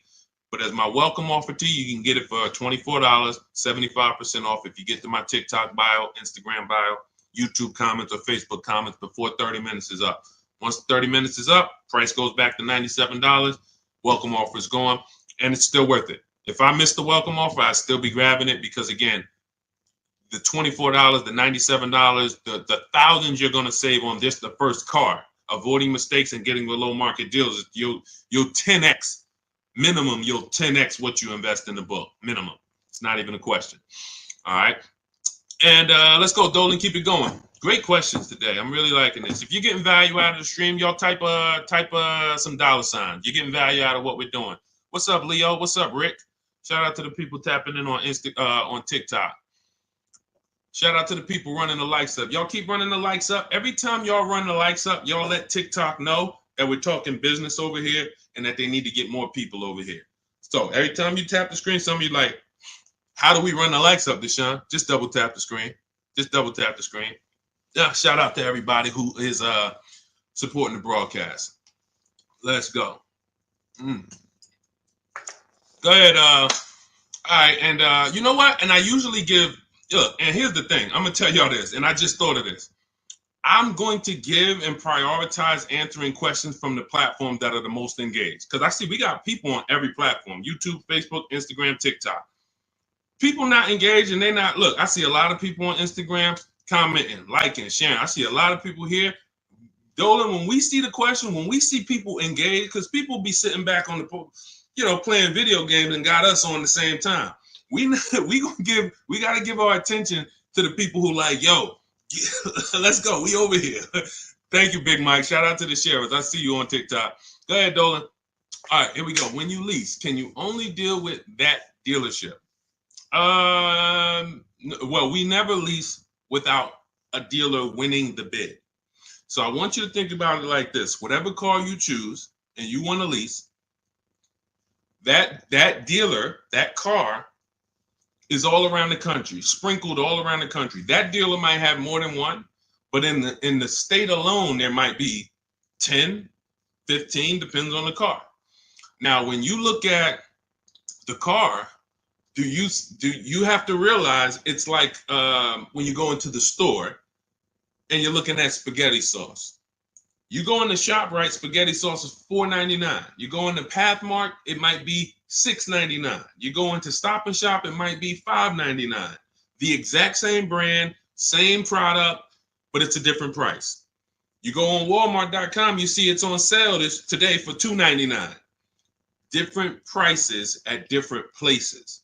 So you don't have to service from there. Whoever wins your bid to buy your car, you don't need to service from there. You literally can buy from who wins the bid. You service from where it's the most convenient. If a dealer an hour away won the bid, that's who you buy from. But that you could service right up the road. Okay, I don't know if that was the question you're asking. If you want to ask a follow-up, Ingrid, feel free to ask a follow-up. Go ahead, Dolan. I see you. She's like, I'm paying attention. Car Merch Corner. Is it a good deal for $13,000 off an MC20 special? I can show you better than I can tell you. Let's just say, right, Sean's thinking like you. Sean's like, man, you know, I got this dealer offering $13,000 off. That sounds good. Well, let's look at his F-150 Lightning XLT. He ended up getting over $20,000 off, almost 21. Had he took 13 from one dealer, he would have been leaving $8,000 on the table. He would have overpaid by $8,000. And this is why I say negotiators pay market value, because I'm sure you negotiated for that $13,000 off. I'm sure you didn't walk in and just say, hey, give me a price, and they gave you $13,000. You probably spent time, energy, and money to get that $13,000 off. But if Kimberly had done what you did on her Maserati, her $86,000 Maserati, she would say, oh, $13,000 off. That sounds good. That just sounds good. Then she wouldn't have got her $20,700 off. Now, how do we know these are the below market deals? How do we know that $20,000 on Kimberly and Sean's deal was the below market deals? And it was. How do we know it wasn't more money? Like Milligan. Milligan got, using our system, all of these people used our system, but Milligan got one of the biggest discounts I've ever seen. She bought a Mercedes EQE, $27,000 off. You got to zoom in, and I'm gonna, snip this different and zoom in on it. You can see the lines here with the yellow $79,000 vehicle. She ends up getting it for $51,000 after all the discounts and rebates. So how do we know that they were below market? They had all these other offers. That's the key. Kimberly knew this $20,700 off is the best because I have 7 offers higher than this. Different dealers, a lot higher than this.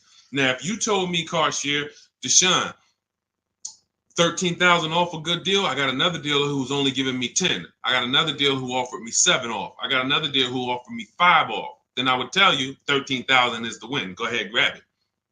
But because you don't have that, you negotiated versus doing what we do, which is get bids. Now you're at the mercy of trying to hope you're at the bottom.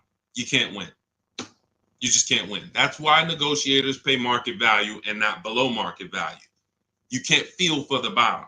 You can only assess the market, multiple offers, get to the bottom, 5 to 7 offers, pick the best one while you relax at home.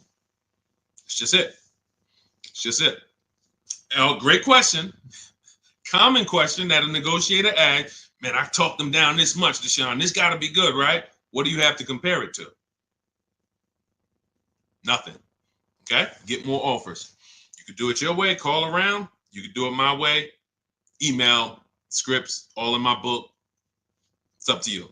Go ahead, Dolan.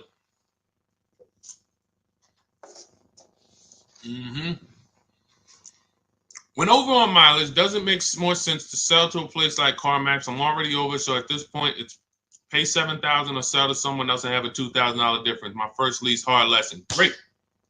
See, I want to read this question again because see, I'm proud of you for even asking this question and coming at this the way you're coming at it, because that's what you do. When over on mileage, doesn't it make sense to sell to a place like CarMax? I'm already over miles at this point. It's pay $7,000. So if I return the lease now, I got a 7,000 mileage bill coming to me, or sell to someone else and pay the difference. In my book, I teach you how, when you have these types of penalties, or in this case, or in other people's cases, negative equity, you want to sell and pay the difference, because that's going to lead to the lowest amount coming out of pocket. So yeah, if you drop off your lease and they bill you $7,000, but you could have just sold it to CarMax and paid the $2,000 difference, way better way to go. And then, next time, let me get the mileage I need so that I don't have to deal with this again. But for getting out of it, 100%. All day long, I would sell to the highest bidder. That's going to give us the lowest amount of penalty, and then pay the difference and then do a fresh deal. That's it. Way to go. Way to go. That's called See, it's times where I was in Mercedes, right? And I had to sit down with a client and tell him, there's no way for you to escape the bullet. You're going to bite a bullet because the damage is done. The decision was made. Now what we're doing is trying to see what option allows us to have the least out of pocket, the lowest, the smallest bullet to bite. We got to bite a bullet. But $7,000 coming as a bill, that's a big bullet. $7,000 bill that you owe, big bullet. $2,000 to CarMax coming out your bank account, $2,000, small bullet. So the key with these situations is seeing what's the smallest bullet and knowing all the options so that you don't just say, well, I'm over. See, because watch this. Some people would buy that car. And what they would do is they would buy that car, pay, I mentioned this probably about 10 minutes ago, pay the normal buyout price, but except they over miles by, probably 40,000 miles. So a car that should have been 12,000, they buy it for 20, and now they're invested in that car. Financing those losses is horrible. That's a huge bullet. So there's all types of bullets, and what you need to know, and you already know this, but what anyone outside of you needs to understand is, when I got myself in these situations, I need to know every single option for getting out of it. Because if I could have paid $2,000, but I paid $7,000, or I paid $8,000 and financed it, that's just ignorance. That doesn't mean I'm stupid. There's a difference between being stupid and ignorant. Ignorant means I just didn't know. I was not aware, and it cost me. Now, Dave Ramsey calls it a stupid tax. I don't call it stupid. I call it you just didn't know. That's ignorance. That's why I make it my business to tell you all the options. In my book, I lay out all the options. And if you choose the wrong one or do the wrong thing, having all the information, now that's no longer ignorance. So great question. Great question. Go ahead, Dolan. Keep typing your questions. I see you, Shake Wash. Thank you. And it's Mercedes to my husband. Yep. As I said, you do private consultation. Shake Wash. We don't do private consultations. We have two things we do now. We have a do-it-yourself program. That's my book. This is great for do-it-yourself people who, Deshaun, give me the blueprint. Give me all the steps. I will follow them to get the result. We have a done with you program where we work with people directly. And it's a different learning style. So instead of the books, we have videos and we have, I'm supporting people. That's a different learning style. You want to find out about that, you can go to my TikTok bio, Instagram bio, or Dolan will post a link, Shop with Deshaun, in the comments on YouTube and Facebook. So it's all up to you. In the future, we're working on it right now. We've tested it twice. We will launch a done for you program. That's coming. And the way we do it, we shop the entire market. We report the market to you, and then we choose the below market deal. Same thing I'm teaching you to do. So it's all up to, again, who the person is. But our mission was to be the most valuable company to the car buyer. So what we do is we take any style, and our mission is to put solutions out there so that anyone can get to, what they need to get to. So no one has an excuse. If Cars From Home is offering every single way, from an inexpensive way, do it yourself, to a little more of an investment, but it's supported because I don't care, because I know I'm going to save money, and the people around me know working with me, you're saving money. It's not even a question. That's what I'm known for. Before I came to the internet in New Jersey, my friends and family was calling me, listen, I need a car. Listen, they knew, call Deshaun, call Deshaun, call Deshaun. Once I came to the internet, it's like, yo, I don't do that no more, family. Like, I love you, but I'm teaching people. I need thousands of people to know this information. So a couple friends and family said, all right, D, where do I go? What do I sign up for? All right, give me the book. So it's, so the mission is not changed. It's just now we have to help more people. So, but yeah, I mean, there's no one attached to me who knows me who would be like, yo, knowing Deshaun hasn't saved me $10,000, $15,000, $20,000 just knowing him when it comes to this car stuff. That's what I hold myself accountable to. All right, go ahead, Dolan.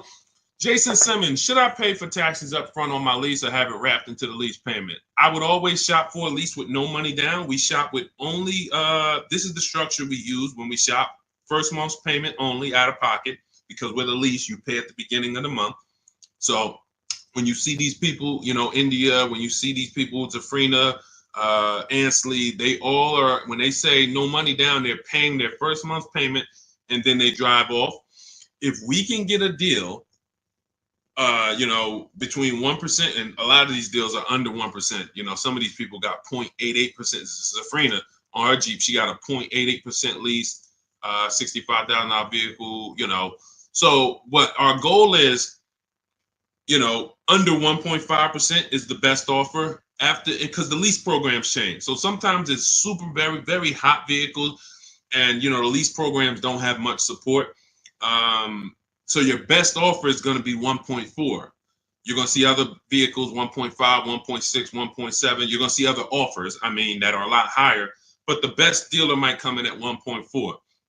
Okay, if you really like that vehicle, then I would take it. There's a lot of other vehicles that offer more value to lease, because as you can see, if there's, Charles got a Palisade, very, very hot vehicle.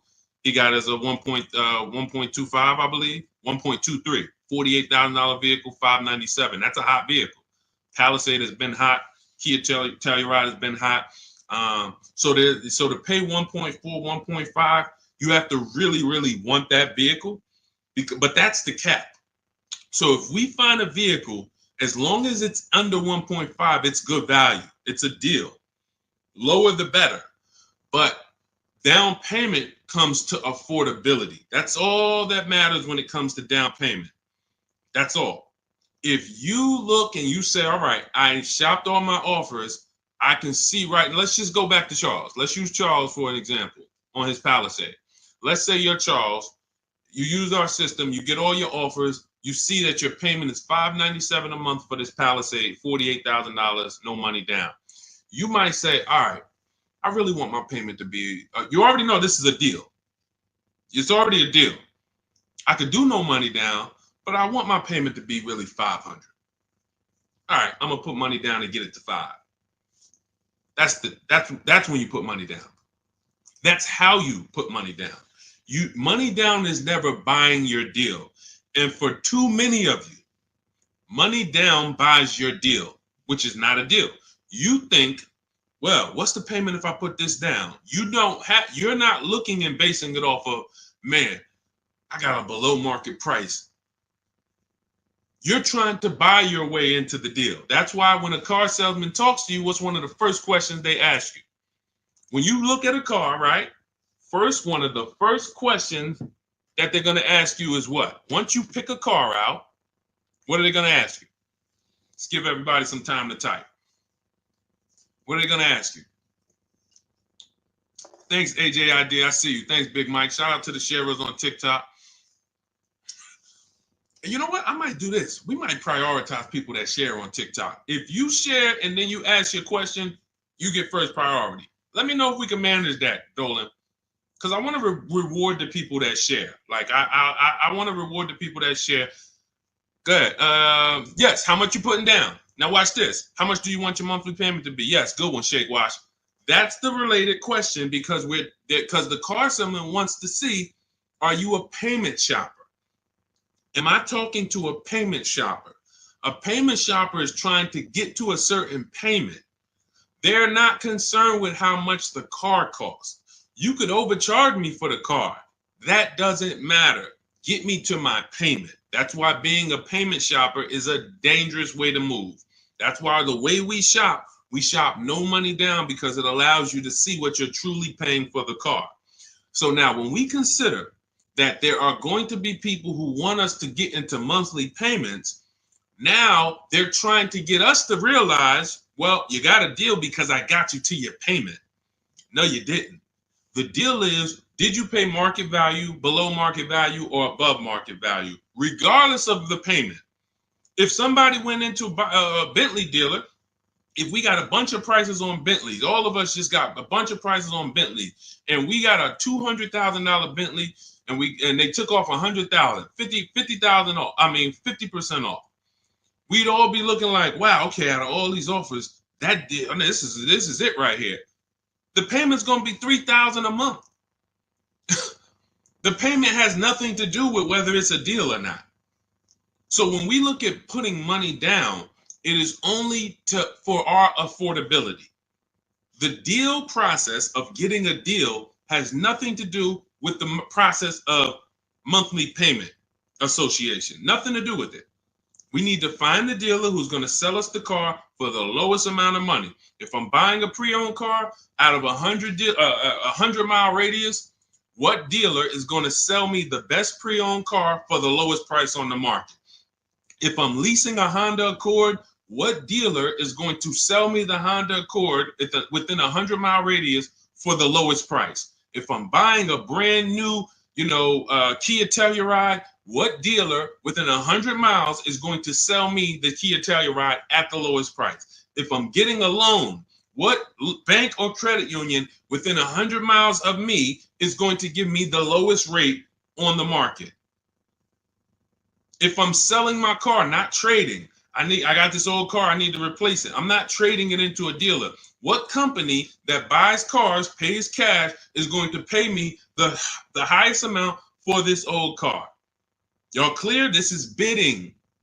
We have a bidding system. That's what Cars from Home is. So if you want to know all of this, you want the entire blueprint, everything that Jafrina and Teddy and Jen and all these people I've showed Raphael during the stream have used to get to their below market deals, you want to grab your copy of Cars from Home, my new digital book, 7 Steps to Saving Time, Money, and Avoiding Dealerships. It's normally $97, but my welcome offer to you for the next 30 minutes, 75% off. You can get your copy for $24 if you get to my TikTok bio, my Instagram bio, the YouTube comments, or the Facebook comments before 30 minutes is up. You'll pay $24.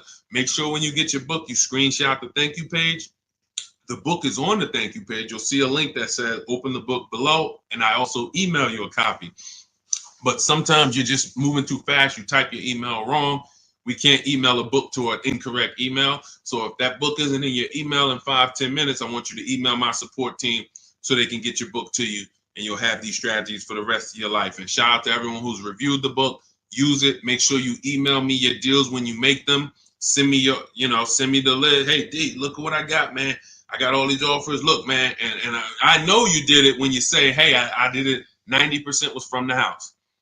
Soon as I know the people who use it, because the minute I've seen people who say, man, I went in the dealership, I used all your stuff, and I got this deal. No, you didn't. Sorry, somewhere along the lines you missed it. You might have been trying to go off my social media videos, but you didn't use our system because we're not making deals in the dealership. When I see people that say, yeah, man, the dealer 45 minutes away, I had to drive to get this. There you go. You use the system. When they say, yeah, I did this all from home, they even delivered the car to me. Yeah, you use the system. And you say, man, I looked at 17 used cars. I narrowed it down, and this one had this original price. Yeah, you use the system. It's stuff I hear that I could tell when people use the system. So go grab your copy. Shout out to everybody who checked in. We'll see you on another stream. Keep on learning so that you can relearn. God bless.